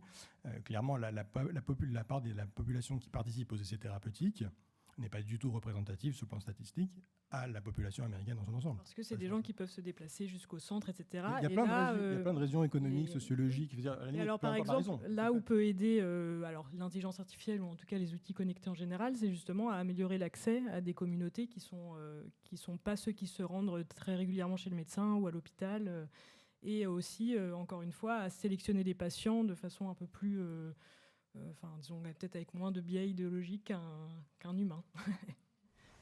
Et d'ailleurs, sur cette notion-là, Alexandre Mathieu-Fritz, dans dermatologie, on avait évoqué le sujet aussi en préparant cette table ronde. Vous me disiez que aujourd'hui, la base de données sur la population blanche pour étudier les mélanomes était plutôt fiable, mais qu'aujourd'hui, il n'y avait pas encore de base de données suffisamment conséquente sur les peaux noires et les peaux asiatiques, par exemple. C'est ce que déplorent en quelque sorte les grands spécialistes qui utilisent ces bases de données. Ils déplorent effectivement l'absence de représentation à un haut niveau, en quelque sorte, des phénotypes de type asiatique ou de peau noire, quoi. Effectivement, ça fait partie des difficultés. C'est un autre biais. Les biais dans les algorithmes, il y en a plein. Sur la justice prédictive aux États-Unis, on sort complètement du champ médical. On va beaucoup plus, en tant que policier américain, aller regarder en fait dans les quartiers pauvres hispaniques, d'origine hispanique ou d'origine afro-américaine, ce qui fait que l'algorithme va dire il faut aller dans ces quartiers parce que c'est là qu'il y a le plus de problèmes. Oui, mais c'est là qu'on va déjà de façon biaisée au départ. Donc les biais sont contenus dans la base de données et l'algorithme ne fait que reproduire les biais qui sont constitutifs de cette base de données. Donc effectivement, il faut aller régler le problème à la racine, si j'ose dire. Et après, c'est plus compliqué que ça. La question de la base de données, parce que j'ai discuté avec des concepteurs, justement, comme Stanley, mais du côté de la dermatologie, qui me disaient il faut que la base de données soit pas tout à fait représentative, parce que si vraiment vous voulez faire une base de données représentative, ça coûte extrêmement cher. Il faudrait attendre de voir un patient sur 1000 pour avoir un mélanome, puis encore un autre, etc. Donc il faudrait passer des années et des années pour avoir une base de données parfaitement représentative, avec beaucoup, beaucoup plus d'images. Alors que font concrètement les concepteurs ? Eh bien, ils font varier la pondération des mélanomes. C'est pas une population réelle en miniature qu'on a dans la base de données, c'est une population où sont surreprésentés les mélanomes, précisément parce que ce sont ces lésions-là, qui sont létales à terme, que l'on veut repérer de façon anticipée. Donc la base de données, elle n'est pas forcément représentative, mais pour qu'elle soit utile et efficace, il faut parfois qu'on crée des pondérations différentes. Et puis le seul problème, c'est que si vous voulez, pour utiliser en effet des bases de données dont on ne connaît pas exactement quelle population elle représente et quel biais elle représente, c'est un peu compliqué quand même. Parce que les diagnostics et les thérapeutiques sont faits à partir de bases de données dont on ne connaît pas évidemment toujours les biais à partir desquels les algorithmes ont été construits. Alors c'est peut-être le moment justement de nous raconter comment ces bases de données sont construites. Il y a vraiment quand même pouvoir conserver la capacité d'apprécier la manière dont les algorithmes sont construits. Il y a quand même un vrai problème de destruction des savoirs avec l'intelligence artificielle. Ça exploite de toute façon à terme la psychologie humaine et les travers qu'on a à vouloir aller vers le plus facile. Ça, on le voit avec les internes au quotidien. Je veux dire, si vous leur demandez d'apprendre le début de filtration vocabulaire, ben, ils vous disent, moi je vais regarder sur Google, ça va aussi bien. Quand tu auras ChatGPT qui va sélectionner pour eux s'il faut mettre de la noradrénaline ou faire du remplissage ou faire n'importe quoi d'autre, bah, s'ils ne sont pas capables d'évaluer avec quelle pertinence ChatGPT leur dit fait de la noradrénaline, du remplissage, parce que maladie hypotendue, ça va poser un vrai problème. Parce que vraiment, sur quelle base ils vont pouvoir apprécier la pertinence de ce qu'ils font, s'ils n'ont pas derrière la possibilité d'avoir en rescue quand même une certaine culture médicale. Ce que vous dites là, en fait, on le lit sous la plume de beaucoup de spécialistes, de professeurs de médecine qui s'intéressent. En gros, c'est le risque de la perte des compétences, le risque de perte de savoir-faire. Ça fait partie des craintes. On le voit déjà parce que, si vous voulez, les gens ont accès au savoir de manière instantanée sans conserver l'esprit critique qui accompagne le savoir. Donc il y a un vrai problème posé par ces technologies qui est, effectivement, les gens vont vers le plus facile, et puis deux, ils perdent l'esprit critique. L'esprit critique est plus entraîné. Donc ils perdent l'esprit critique. Effectivement, l'IA et l'expert, c'est mieux que l'IA ou l'expert. Il faut conserver l'IA et l'expert. Alors, je m'excuse, on va juste essayer de garder la parole comme c'était prévu, parce que sinon ça risque de s'éparpiller un peu, et on est dans un timing qui est malgré tout un peu contrôlé. Oui, mais ça permet de rebondir, c'est pas grave, on va faire des petits allers-retours de manière un peu imprévue, mais sur cette notion qui est importante, sur ces bases de données, comment est-ce qu'on fait pour avoir confiance dans ces bases de données, comment est-ce qu'elles sont construites. Vous me disiez, Alexandre Mathieu-Fritz, il y a des petites mains, tout simplement, qui font le boulot de les construire, ces bases de données. Quand il s'agit par exemple d'apprentissage supervisé, c'est-à-dire qu'on va montrer, je reprends toujours l'exemple de la dermatologie, on va dire à la base de données, donc on a le diagnostic de certitude en fait, le gold standard par exemple pour toute une série de lésions cutanées, mais il va falloir en fait rentrer ça en quelque sorte en tant qu'information dans la machine, c'est ce qu'on appelle l'annotation. L'annotation, c'est des petites mains qui font ça, alors parfois des petites mains qui sont heureuses de le faire parce qu'un interne en dermato, il va voir des milliers de cas et donc il va apprendre aussi en faisant ça, mais par contre ça reste un travail qui s'étale sur des mois et des mois, voire des années, pour constituer une base de données selon les critères qu'on est un petit peu en train d'évoquer à l'instant. Donc ça veut dire que c'est long, que c'est fastidieux, pour que la machine puisse à un moment donné justement apprendre. Donc il faut qu'elle ait des images, mélanomes, d'autres images non mélanomes, des choses qui ressemblent beaucoup à des mélanomes qui n'en sont pas, comme des kératoses séborrhéiques par exemple. Et donc il faut que la machine puisse apprendre dans ces conditions-là. Donc je pense qu'il y a des barrières aussi économiques. Il y a plein de barrières, on en parlera peut-être tout à l'heure, mais il y a une barrière déjà économique. C'est-à-dire que pour montrer que c'est efficace du point de vue des standards de l'evidence-based medicine, il faut de vraies bases de données qui soient qui réunissent les critères qu'on évoquait, mais tout ça, ça prend du temps, ça coûte de l'argent. Il y a beaucoup d'études qui ont été faites aussi. On comparait des choses qui étaient difficilement comparables. On compare en fait les meilleurs dermatologues, par exemple, ou les meilleurs radiologues, les meilleurs, en l'occurrence dermatologues, avec la machine. Mais on n'est pas dans des situations cliniques concrètes en fait. C'est du rétrospectif sur des clichés pour lesquels on a déjà le diagnostic. C'est pas le praticien face à son patient qui lui raconte sa vie en situation clinique. Aujourd'hui, j'ai pas la bonne luminosité dans la pièce, etc. Je suis un peu fatigué. C'est pas les mêmes conditions que d'habitude. La machine, elle, travaille que sur des images. Et c'est là justement où ça bute aussi en radiologie sur des dispositifs plutôt performants, détection de fractures, etc. C'est que effectivement, la machine, elle va pas avoir toutes les informations cliniques, tout le contexte en fait. Il va lui manquer toute une série de choses. Et quand bien même elle aurait ça, et je voudrais juste terminer là-dessus, tout à l'heure on parlait des GAFAM, etc.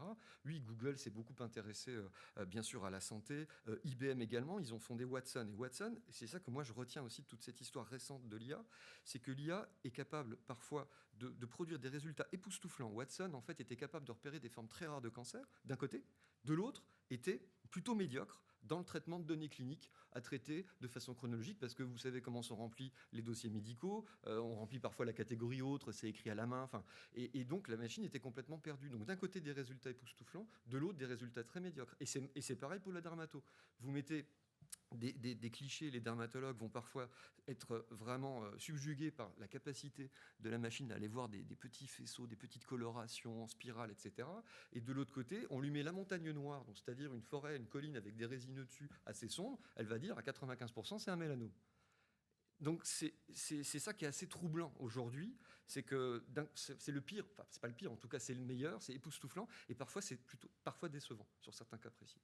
Et alors pour continuer sur les applications très concrètes de l'intelligence artificielle aujourd'hui, il y a aussi tous ces petits outils qui facilitent vraiment le quotidien. Un des plus connus, c'est ce logiciel donc, qui automatise en quelque sorte la prise de notes et qui génère donc ces rapports médicaux. Ça, comment est-ce que vous voyez ça? C'est vrai que finalement on passe moins de temps à faire de l'administratif, et est-ce que ça dégage du temps finalement pour mieux s'occuper de ses patients?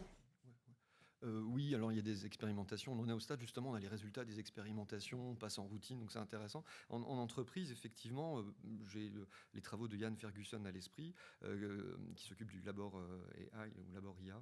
Et en fait, il a montré qu'effectivement, dans la grande entreprise, alors plus on monte en taille, plus on va trouver des expérimentations d'IA, etc. Dans le service comptable, dans le service juridique, on va utiliser précisément l'IA pour soulager une partie des membres de ces services-là sur des tâches simples et très répétitives. C'est-à-dire on va poser toujours les mêmes questions en comptabilité, toujours les mêmes questions au service juridique. Ce qui se passe, on parlait de destruction tout à l'heure, de réduction du nombre d'emplois. Effectivement, là, on observe une réduction du nombre d'emplois. Personne n'est mis à la porte, mais il y a des remplacements qui ne sont pas faits. Quelqu'un part en mobilité, on ne le remplace pas. Quelqu'un qui part à la retraite, on ne le remplace pas. Et on dégage du temps pour des tâches qui sont considérées comme étant plus complexes, plus difficiles pour les gens du service juridique ou comptable. Donc effectivement, il y a des applications concrètes sur de l'envoi de mails automatique, du compte-rendu de réunion qui est effectué automatiquement, etc. Ça commence à se mettre en place. Encore un petit sondage à main levée. Qui parmi vous utilise déjà ces logiciels de prise de notes automatique? Pas beaucoup. Trois personnes. Et qui y songent? Je ne savais pas que ça existait. La génération d'après, c'est l'IA qui écoute la consultation, et c'est utilisé pareil dans des hôpitaux américains, c'est peut-être aussi déjà utilisé en France, une IA qui écoute la consultation et qui ensuite fait une synthèse, une pour le soignant, une pour le patient, et qui fait tout seul une suggestion de prescription. Belle start-up française, mais qui est en train de partir aux États-Unis. Ça existe déjà aujourd'hui. Oui, c'est ça, voilà. Différente. Oui, c'est ça. Je me préfère moi pour l'instant. Ça marche pas bien? Là, il y avait c'est pas aussi bien que, mais au fait, à force de les utiliser, ils vont être de plus en plus, du coup, ils vont apprendre. Et moi, après, ça prend du temps aussi de bêta-tester, de faire le retour, de comparer, etc. Mais j'en fais de temps en temps. Mais je suis pas. En fait, c'est bien pour des consultations, il y a beaucoup d'échanges et où il y a. Où c'est pas systématisé, je dis entre guillemets un peu psy.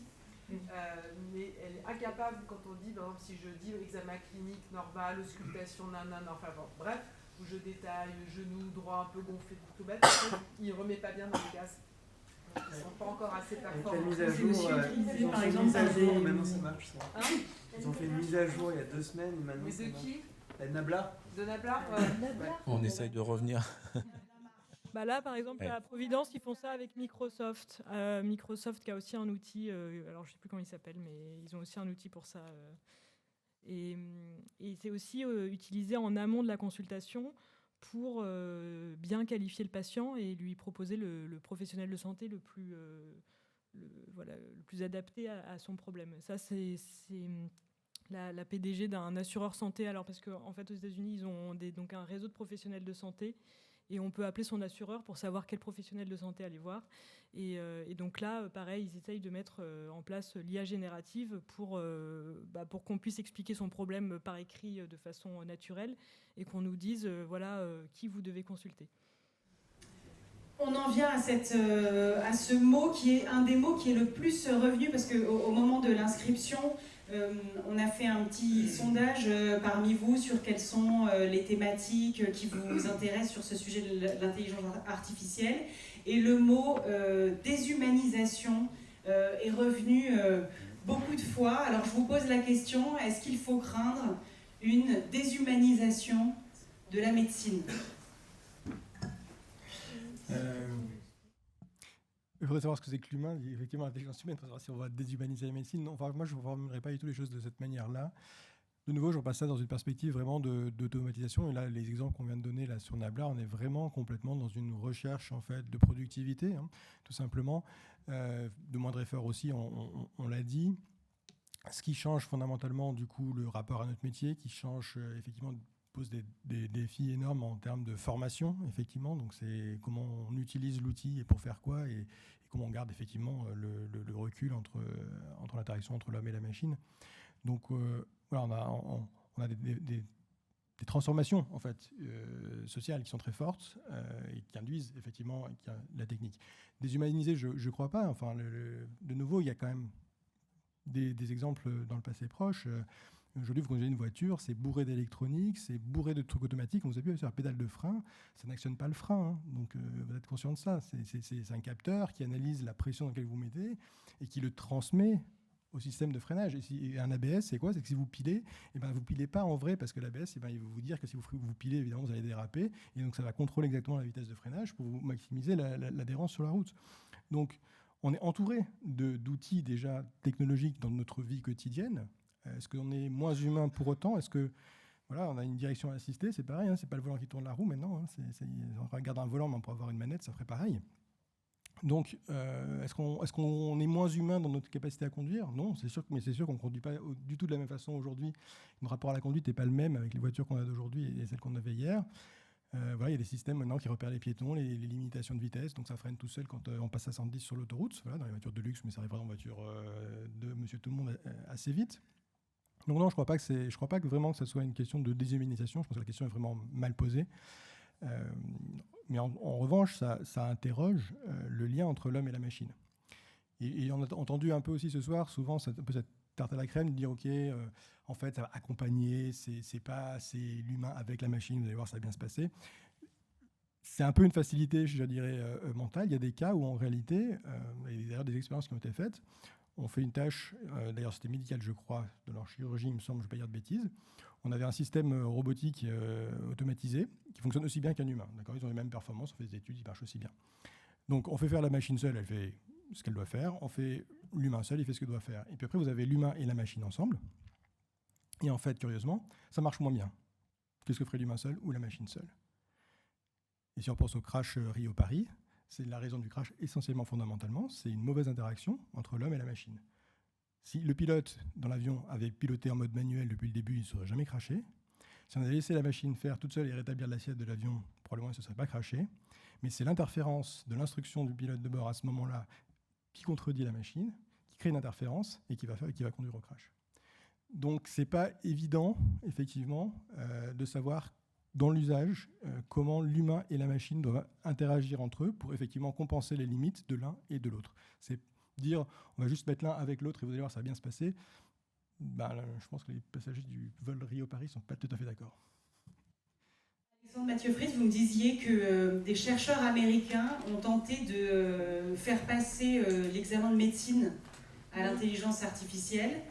Et que l'intelligence artificielle n'a pas réussi l'examen, mais vraiment été tout proche de le réussir. Comme mon étudiante récemment qui m'a fait une copie en ChatGPT intégrale, sans mentir, hein, c'était une découverte et je trouve un niveau d'expression très générale et du coup je me plonge dans ChatGPT, je lui repose les questions de l'examen à plusieurs reprises. Il donne jamais exactement la même réponse, mais je sais, je peux pas le prouver, que c'est du ChatGPT. Pour autant, l'étudiante ne fera peut-être pas de terrain. Je ne pense pas qu'elle aurait une bonne note si elle avait été dépourvue de l'outil. C'est de la restitution. On sait, enfin, sans caricaturer, ça dépend à quel niveau des études de médecine on se place, mais on sait que à certains niveaux, c'est l'idée de restituer un maximum de connaissances dans un minimum de temps, de façon la plus ordonnée possible. Ça, une machine peut peut-être très bien le faire. ChatGPT est plutôt pas mal là-dessus, sur certains domaines de connaissances. Pour la médecine, je ne sais pas. Mais ce qui est sûr, c'est qu'on est loin de l'exercice de la médecine, qui consiste en fait justement à avoir, à coordonner tout un ensemble d'informations et de savoirs dans un contexte donné, et puis jamais de façon isolée. Là, c'est la machine toute seule. Mais quand on fait de la médecine, on n'est jamais seul. C'est toujours une œuvre plus ou moins collective et sociale, que ce soit à l'hôpital, même en libéral. Même le libéral qui est isolé peut faire de la téléexpertise, peut demander à son collègue dans le cabinet un conseil, il peut faire une photo sur le smartphone et puis envoyer quelque chose de façon tout à fait informelle, ce que nous on appelait la téléexpertise sauvage. Il y a plein de façons justement de faire la médecine tout à fait autrement. Pour moi, c'est pas de la déshumanisation de la médecine, c'est une illustration possible qui peut faire frémir, ce que vous dites, sur le remplacement de l'humain par la machine. Ça voudrait dire qu'il y aurait de la destruction d'emplois, ça voudrait dire qu'on serait plus du tout dans une éthique du care, et que ça suppose, si je suis votre raisonnement, enfin implicitement, en tout cas je pousse le bouchon, ça veut dire qu'on aurait face aux patients une machine, une plateforme, quelque chose qui serait totalement déshumanisé, où le patient serait purement objet de soins. Donc pour moi, quand on dit déshumanisation, ça renvoie à la question du remplacement, et ça renvoie aussi au fait que le patient est réifié. C'est-à-dire, il n'est plus sujet de soins, coproducteur du soin, il est dans une posture totalement passive, il est réifié, et ça c'est une antienne en fait dans l'histoire des techniques, c'est la technologie froide en fait. C'est pas du tout anodin qu'on le retrouve ici, c'est tout à fait, je dirais même logique qu'on le retrouve là, et ça nous fait oublier plein d'autres problèmes, et je terminerai juste là-dessus pour ouvrir un tout petit peu, mais il y a d'autres problèmes liés à l'IA, c'est la surveillance, quoi, le contrôle. On en parlait tout à l'heure en aparté, c'est dans les packs Office de certains industriels, on passe, les données que vous produisez sont passées à que je produis aussi, que nous produisons, elles sont passées à la moulinette en permanence, quoi. Et on le sait pas toujours. Ça, c'est aussi pour moi un autre problème. On n'en parle pas, c'est que l'IA, parfois on est surpris quand on voit le produit fini, un peu comme une œuvre d'art, mais parfois elle est là, elle est discrète et on en bénéficie sans le savoir. Dans Le Monde, il y a quelques jours, il y avait un article sur l'IA, les traducteurs. Les traducteurs font plus que de la post-édition maintenant. On se pose la question des droits d'auteur, parce que quand on traduit, on a un statut d'auteur. Ils reçoivent en gros le manuscrit version DeepL. Donc le traducteur qui est fondé sur l'intelligence artificielle que l'on peut acquérir. Moi, je l'utilise aussi. Et on atteint un niveau maintenant syntaxique de traduction qui est très, très, très bon, en fait. Et donc là, c'est une IA très discrète, quasi invisible. Les éditeurs eux-mêmes, je cite Le Monde, donc je ne vais pas me coller un procès sur le dos, mais les éditeurs eux-mêmes, et c'est ce que dit l'article, ont la pratique de l'IA honteuse. Ils n'en parlent pas, ils ne le disent pas. Par ailleurs, on retrouve ça aussi dans le monde médical, dans certains cas, dans les expérimentations. Ce qui peut être un autre problème. Et donc, vous l'avez évoqué d'un mot, ChatGPT, en tant que prof, vous voulez être pris... Comme une lame de fond, pour être tout à fait honnête, un peu naïvement, ça arrive en fin 2022. Dans mon master, en fait, il y a plusieurs branches de formation, il y a plusieurs parcours. Et dans un parcours, il y a des codeurs. Et les codeurs nous expliquent, enfin les jeunes, les étudiants nous expliquent qu'ils utilisent parfois ChatGPT en informatique pour traduire un bout de langage informatique, un bout de programme, dans un autre langage informatique, que c'est hyper pratique. Et du coup, on a eu toute une discussion sur mais est-ce que c'est encore à vous? Qu'en est-il de la créativité, du sens du travail? Est-ce que ça vous appartient? Est-ce que vous n'êtes pas exproprié de quelque chose quand vous faites ça, de votre propre créativité? Bref, il dit bah non, ça nous dépanne, mais ce que vous dites, ça nous pose des questions, effectivement. Bah, je pensais que c'était quelque chose qui était réservé des technophiles, des geeks, des informaticiens, des codeurs, etc. Et en fait, en lisant les copies, les rendus écrits, c'est une lame de fond de la L1 en fait, au M2. On retrouve des traces d'usage plus ou moins maladroits de ChatGPT. Et là, très sincèrement, mea culpa, puisque moi, je pensais que ça arriverait un tout petit peu plus tard et que j'aurais le temps de faire ma petite charte éthique sur... parce qu'on a besoin de ça, en fait, maintenant. On a besoin d'un cadrage politique, institutionnel et éthique autour de l'IA. C'est en route, mais nous, on ne l'a pas fait. Donc, on s'est fait rattraper par la réalité des usages. Peut-être revoir l'examen de médecine, finalement. Revenons simplement à cette question avec vous, Marie-Jeanne, sur y aura-t-il toujours des médecins demain? En tout cas, le directeur médical de Microsoft, lui, il dit on aura toujours besoin de soignants. Tout le monde, je voudrais rassurer tout le monde, il n'y a pas une seule personne, même au CES, qui dit qu'il n'y aura plus besoin de soignants. Et au contraire, ils disent que pour que l'IA se généralise, notamment l'IA générative, ça ira jamais plus vite que la confiance qu'on a dans cette technologie. Et que la confiance, elle ira dans le fait que la décision clinique, elle sera toujours prise par un humain. Et qu'une IA seule ne prendra jamais une décision clinique. Et que ça prendra du temps, d'ailleurs. Et que ça prendra plusieurs années. Et c'est toujours la PDG de l'assureur, la Elevance, qui disait qu'à court terme, on surestime en fait l'IA générative dans la santé. On lui prête peut-être trop de vertus. Et qu'à long terme, par contre, on la sous-estime probablement. Donc, quelle sera la relation médecin-patient? Alors ça, moi, j'imagine que ça dépend un petit peu des parce domaines... Que là, même comme vous disiez, là, en psychiatrie, on est étonné que les patients parlent plus facilement à une machine et disent tout leur passé. Mais la psychanalyse, par exemple, elle est basée sur le transfert et contre-transfert. Alors, qu'en sera-t-il du transfert et contre-transfert? Et puis, est-ce que la médecine sera uniquement soigner le symptôme, et donc effectivement l'intelligence artificielle sera un outil extrêmement important, ou bien est-ce que c'est prendre soin d'un individu? Après, vous dites sera, mais par exemple en oncologie, l'IA, elle est utilisée en routine. Enfin, l'autre jour, il y avait Jean-Emmanuel Bibeau, qui est oncologue à l'hôpital Georges Pompidou, il me semble, qui disait qu'aujourd'hui, le contourage des tumeurs, par exemple, ça se fait grâce à l'IA en 2 minutes, alors que ça prenait plusieurs heures avant et que ça libère un temps de soignant. Donc ça, c'est vraiment des choses qui sont déjà en place depuis plusieurs années. Dans certains domaines, c'est une réalité quotidienne, peut-être plus à l'hôpital que dans les cabinets de ville, j'imagine. Oui, voilà.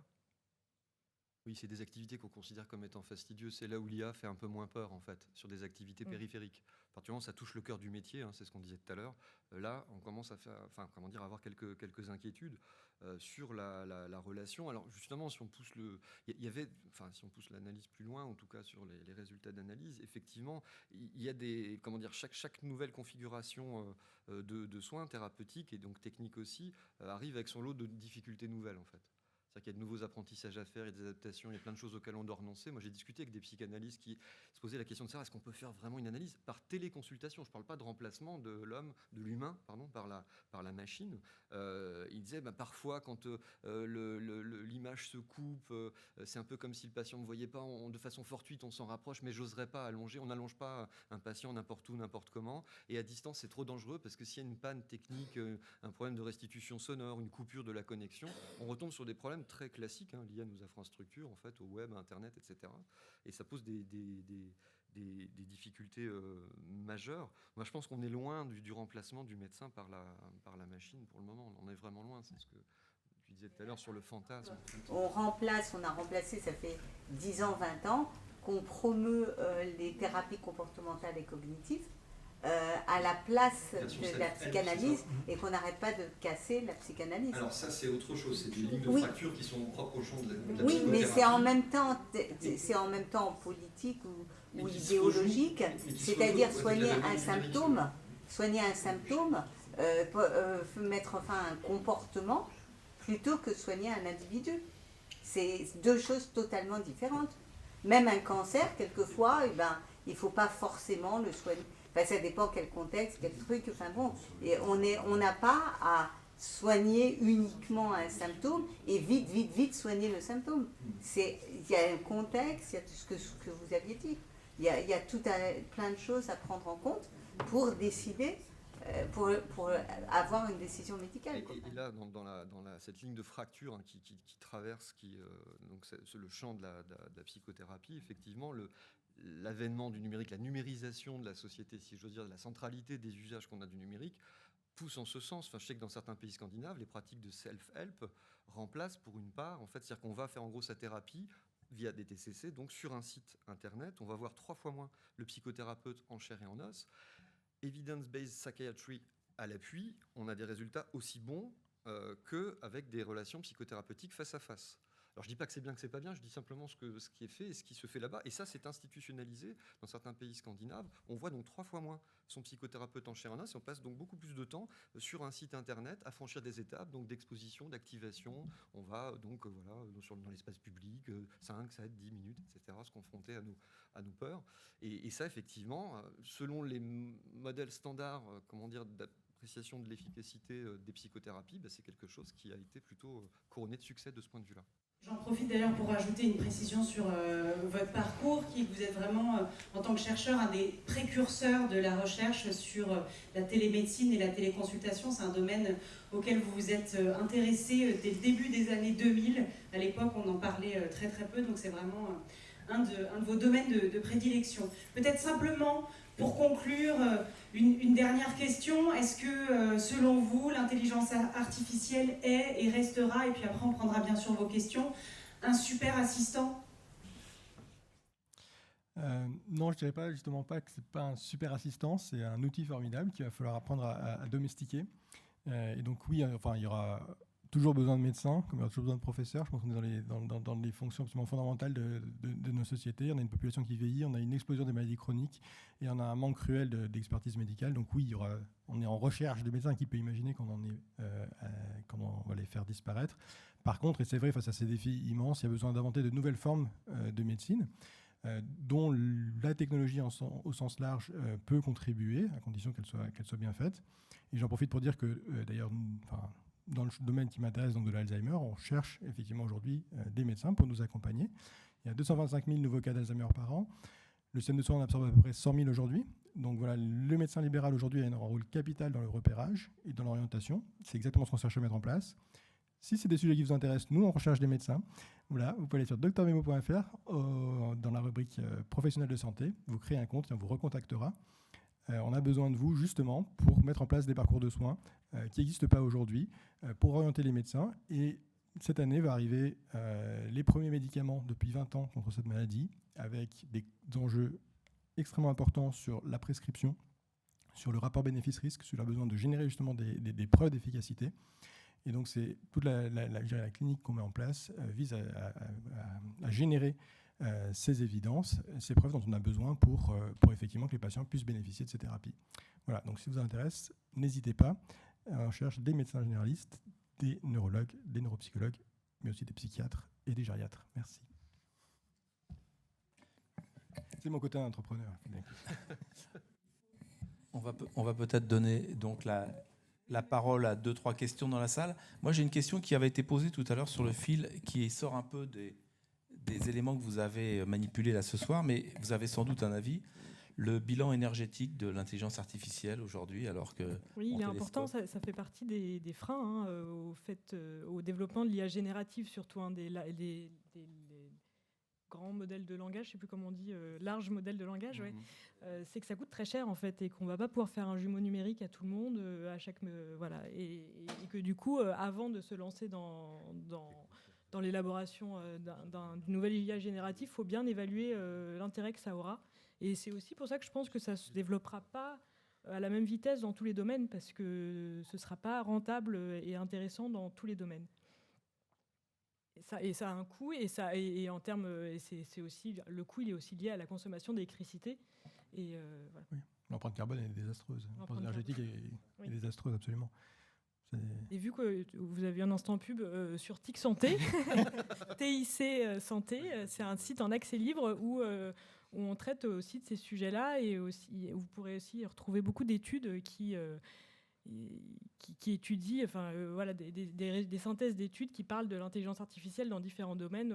Aujourd'hui, il y en a une sur l'intelligence. ChatGPT-4 serait-il meilleur qu'un infectiologue ? Alors, a priori, non, mais ce serait par contre un bon assistant à un infectiologue. C'est une étude de chercheurs de l'hôpital Cochin.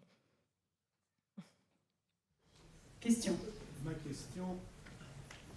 question est la suivante. Elle concerne les liaisons dangereuses entre l'intelligence artificielle, Microsoft et les GAFAM, et d'autre part les compagnies d'assurance qui vont se faire un plaisir de gérer nos données personnelles. Comment tout ceci va-t-il tourner? Quel encadrement, quelle protection juridique, quelle garantie avons-nous à la fois en tant que praticiens sur nos pratiques plus ou moins à risque qui seront déterminées par nos assureurs, et pour nos patients qui subiront des revisites périodiques des tarifs de garantie? Je vais inviter un juriste. Oui, non, c'est une question qui est très très compliquée. Il y a le fait déjà qu'on donne plein de données, on alimente en fait les GAFAM sans s'en rendre compte, sans s'en apercevoir. Et quand on interroge les gens, en fait, d'un côté, ils sont soucieux de ça. On est tous soucieux de ne pas forcément diffuser nos données personnelles, et en même temps, on le fait. Ce qu'on appelle, dans le champ des sciences sociales en tout cas, le privacy paradox. C'est-à-dire qu'en fait, on tient à sa vie privée, en même temps, on ne fait pas tout pour la préserver. Donc ça, c'est une première chose. J'ai le sentiment, alors peut-être que je vais pécher par optimisme, je ne suis pas juriste, par ailleurs, qu'on a un cadre en France, à l'échelle européenne aussi, ce cadre en train de se renforcer, qui est censé protéger les données de santé de tous les concitoyens français. La CNIL est en train, même par rapport à l'IA, ce que j'ai vu récemment, c'est qu'on est en train de former en fait, donc ceux qui vont auditer les dispositifs d'IA du côté de la CNIL, justement pour protéger. Toute la philosophie, me semble-t-il, en tout cas, c'est ce qu'il est donné à voir. Après, il ne faut pas non plus être, comment dire, trop naïf sur la question. Mais quand on écoute Thierry Breton, les commissaires européens, etc., par rapport à la loi qui vient d'être décidée là récemment, qui va devoir être votée au Parlement européen dans quelques années, je crois, dans quelques mois, c'est pas pour tout de suite. Mais il y a quand même l'idée du contrôle humain sur l'IA. Il y a quand même l'idée de trouver un juste équilibre entre l'innovation et la sécurité des utilisateurs. Donc par rapport à tout ça, j'ai quand même le sentiment qu'on a un arsenal juridique, institutionnel, qui est censé nous protéger. Alors après, on sait très bien que on peut être protégé d'un côté, puis aller commander plein de choses sur Internet, et immédiatement, toutes les données sont transférées à des dizaines, voire des centaines de sites. Quand vous voyez le nombre de partenaires qui sont dans les déclarations des sites, si vous dites soit vous payez, soit vous cochez les cases, vous acceptez que vos données soient diffusées, il y a des centaines de partenaires, quoi. Donc maintenant, on est peut-être un peu plus informé. J'entendais quelqu'un réagir qui disait non, maintenant on le sait, c'est vrai, mais pendant longtemps, ce paradoxe de la vie privée, enfin sociale et privée, était vraiment monnaie courante, quoi. Un exemple, dans les téléconsultations santé mentale, on passait par Skype, par exemple, quand le dispositif était en train de dysfonctionner. On passe par Skype, c'est plus facile, mais Skype, c'est un gruyère. Enfin, c'est tout sauf sécurisé, quoi. Mais on va parler de sa vie. Donc voilà. Enfin, en tout cas, moi, pour vous répondre, je pense qu'il y a quand même tout un système qui est en train de se... La carte vitale va être numérisée d'ici peu. Oui. Cette année. Au fond, oui. Oui, ma question est assez simple parce qu'on voit beaucoup de choses justement sur l'intelligence artificielle, on voit que beaucoup de gens sont intéressés. Pour se former justement, pour essayer d'apprendre un petit peu, est-ce qu'il y a, alors j'ai vu qu'il y avait des diplômes universitaires, est-ce qu'il y a des ouvrages de référence, est-ce qu'il y a quelque chose sur lequel se fixer? Le mieux, c'est la pratique. C'est comme ça qu'on apprend. Moi, j'ai une approche très empirique. Si vous voulez savoir ce que c'est que l'intelligence artificielle, utilisez effectivement déjà les outils et puis programmez. C'est pas si difficile aujourd'hui, enfin, parce qu'il y a plein d'outils pour aider. Je pense qu'il y a plein de petits programmes qui peuvent être là pour comprendre comment ça fonctionne, regarder un peu. Pour comprendre comment elle fonctionne aussi, ça aide. Pas parce que pour en fabriquer c'est effectivement le produit le point de vue d'ingénieur qui est de dire pour bien maîtriser un outil, il faut comprendre comment il fonctionne. Après, quand on utilise une calculatrice, on n'est pas obligé de savoir comment ça fonctionne. C'est vrai. Mais il y a de plus en plus de ressources en ligne pour savoir effectivement comment bien conditionner ChatGPT dans le premier prompt pour qu'il fasse une réponse plus... Enfin, c'est infini, je vais dire. Moi, j'ai pour compléter ce que tu as dit, c'est pas à la portée de tous de faire ce que tu dis. Non, j'y suis moi-même confronté. En fait, parce qu'à la question que vous posez, j'y suis confronté concrètement à chaque fois que je m'intéresse, enfin, quotidiennement. Hein, donc, dès que je m'intéresse à l'IA, c'est jusqu'où j'ai besoin d'aller dans la compréhension des dispositifs. Et je ne suis pas donc ingénieur. J'ai pas le cursus de Stanley. Donc, effectivement, c'est compliqué. Et j'entre en fait par une culture numérique, en fait. Et pour le coup, si vous me demandez une référence, je ne vous donnerai pas la mienne, je vous donnerai celle d'un collègue éminent, spécialiste en sciences sociales du numérique, qui est professeur à Sciences Po, qui s'appelle Dominique Cardon, qui a écrit justement un ouvrage qui s'appelle Culture numérique, qui parle de l'intelligence artificielle. Il s'adresse à ses étudiants, c'est son cours un peu remanié, et c'est d'un abord assez facile. Et il y a plein de prolongements qui sont donnés en fait dans l'ouvrage pour ceux qui peuvent et veulent aller plus loin. Sinon, il faut lire TIC Santé, ce que je fais également, pour essayer de me maintenir à la page, parce que ça bouge tout le temps, en fait. En ce moment, c'est vrai qu'il y a un phénomène d'accélération. Hein, ça renvoie à la question qu'on a posée tout à l'heure. Merci Alexandre. Valérie ? Beaucoup de conférences qui sont organisées. C'est-à-dire qu'en tant que journaliste, ça prend beaucoup de temps parce qu'il y en a plein. Mais voilà, toutes les semaines, il y a des conférences qui sont organisées. Les grandes tendances de la e-santé la semaine dernière, la filière IA et cancer qui a organisé aussi une journée la semaine dernière. Et je voulais reciter Jean-Emmanuel Bibeau, qui a aussi écrit, donc oncologue à Pompidou, qui a aussi écrit un livre sur l'IA dans la médecine. Voilà, bravo. 2041, Odyssée de l'IA. Merci beaucoup. On comprend bien, excusez-moi, je suis Dr Auriol, présidente du RPS. On comprend bien que cette IA, elle est en train de transformer, mais ça fait plusieurs années qu'elle le fait, puisque les médecins, on est habitués à tout ce qui est innovation. On l'adopte et on vit avec et on s'adapte.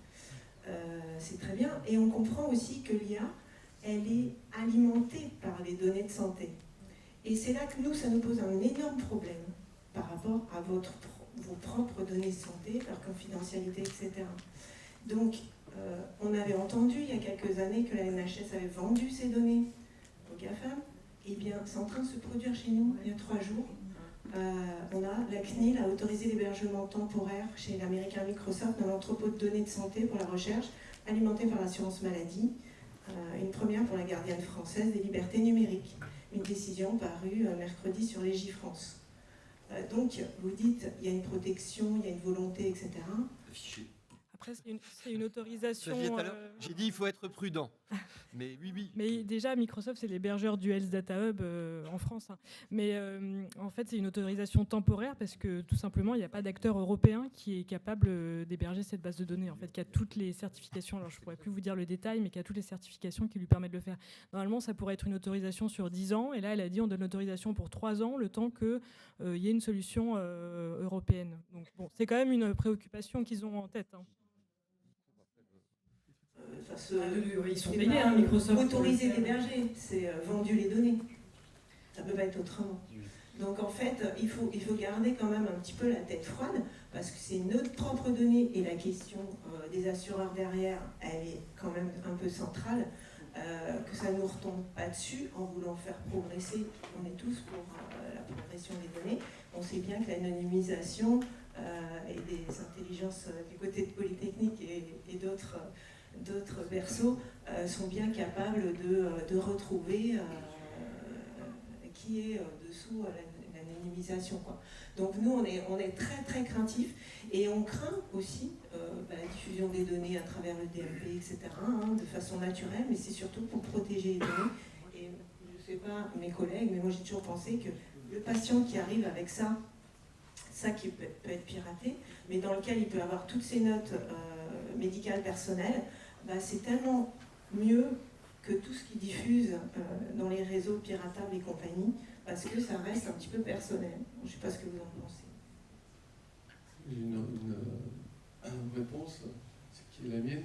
Je me suis inscrit à un diplôme sur la réutilisation secondaire des données de santé, parce que il ne vous a pas échappé que depuis quelques mois, il y a un gros lobbying du gouvernement, du Health Data Hub, etc. La France avait construit, quand elle dirigeait l'Europe, l'espace européen des données de santé, avec l'idée de faire circuler tout ça. À la fois, on nous dit et on nous impose que personne n'est propriétaire des données, donc pas plus la personne en question ou la personne concernée que le professionnel de santé qui va créer de la donnée. Un professionnel de santé, il soigne un patient, il crée de la donnée et il donne gratuitement sa donnée. Donc, on crée des données, on ne peut pas les utiliser parce que l'assurance maladie ou le FDTA nous dit « Ah ben non, ça appartient à personne, mais nous, on sait ce qu'on va en faire. » Vous inquiétez pas, on va les utiliser en France, en Europe, enfin bref. On ne va surtout pas les donner aux Américains, évidemment, comme s'ils allaient gêner. Moi, je préfère avoir 2 boîtes américaines qui se font la concurrence et qui me disent, voilà, le deal avec vous, c'est ça ou c'est ça, et vous choisissez, plutôt que l'État français qui dit, il n'y a pas de deal, hein. Nous, on pique les données, et vous les récupérez, hein, les petites mains. Les petites mains, c'est les professionnels de santé aussi. Et puis nous, on va s'en occuper de vos données, vous inquiétez pas, mais on est protégés. Après, le Health Data Hub, c'est ouvert à des projets de recherche, et les projets de recherche qui se basent sur les données du SNDS, par exemple, ils doivent être publiés quelque part. Enfin, en tout cas, il y a de la transparence sur l'utilisation des données. Au début du SNDS, c'est l'ancêtre, les médecins étaient un tiers dans la gouvernance. Un tiers les médecins, un tiers l'assurance maladie, un tiers le gouvernement. On ne pèse plus que 7% à partager avec le Conseil de l'Ordre. Et puis il y a plein d'hôpitaux partout qui dépassent les 50%, tout le public ça dépasse 50%, les libéraux ils ont un strapontin. Mais allez-y, créez vos données, et les données en virale, vous savez aussi bien que moi, elles valent beaucoup plus que les données hospitalières.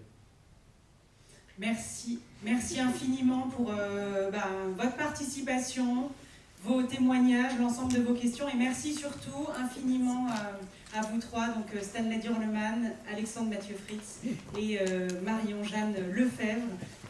Merci d'avoir apporté tous ces éléments. Merci. Merci de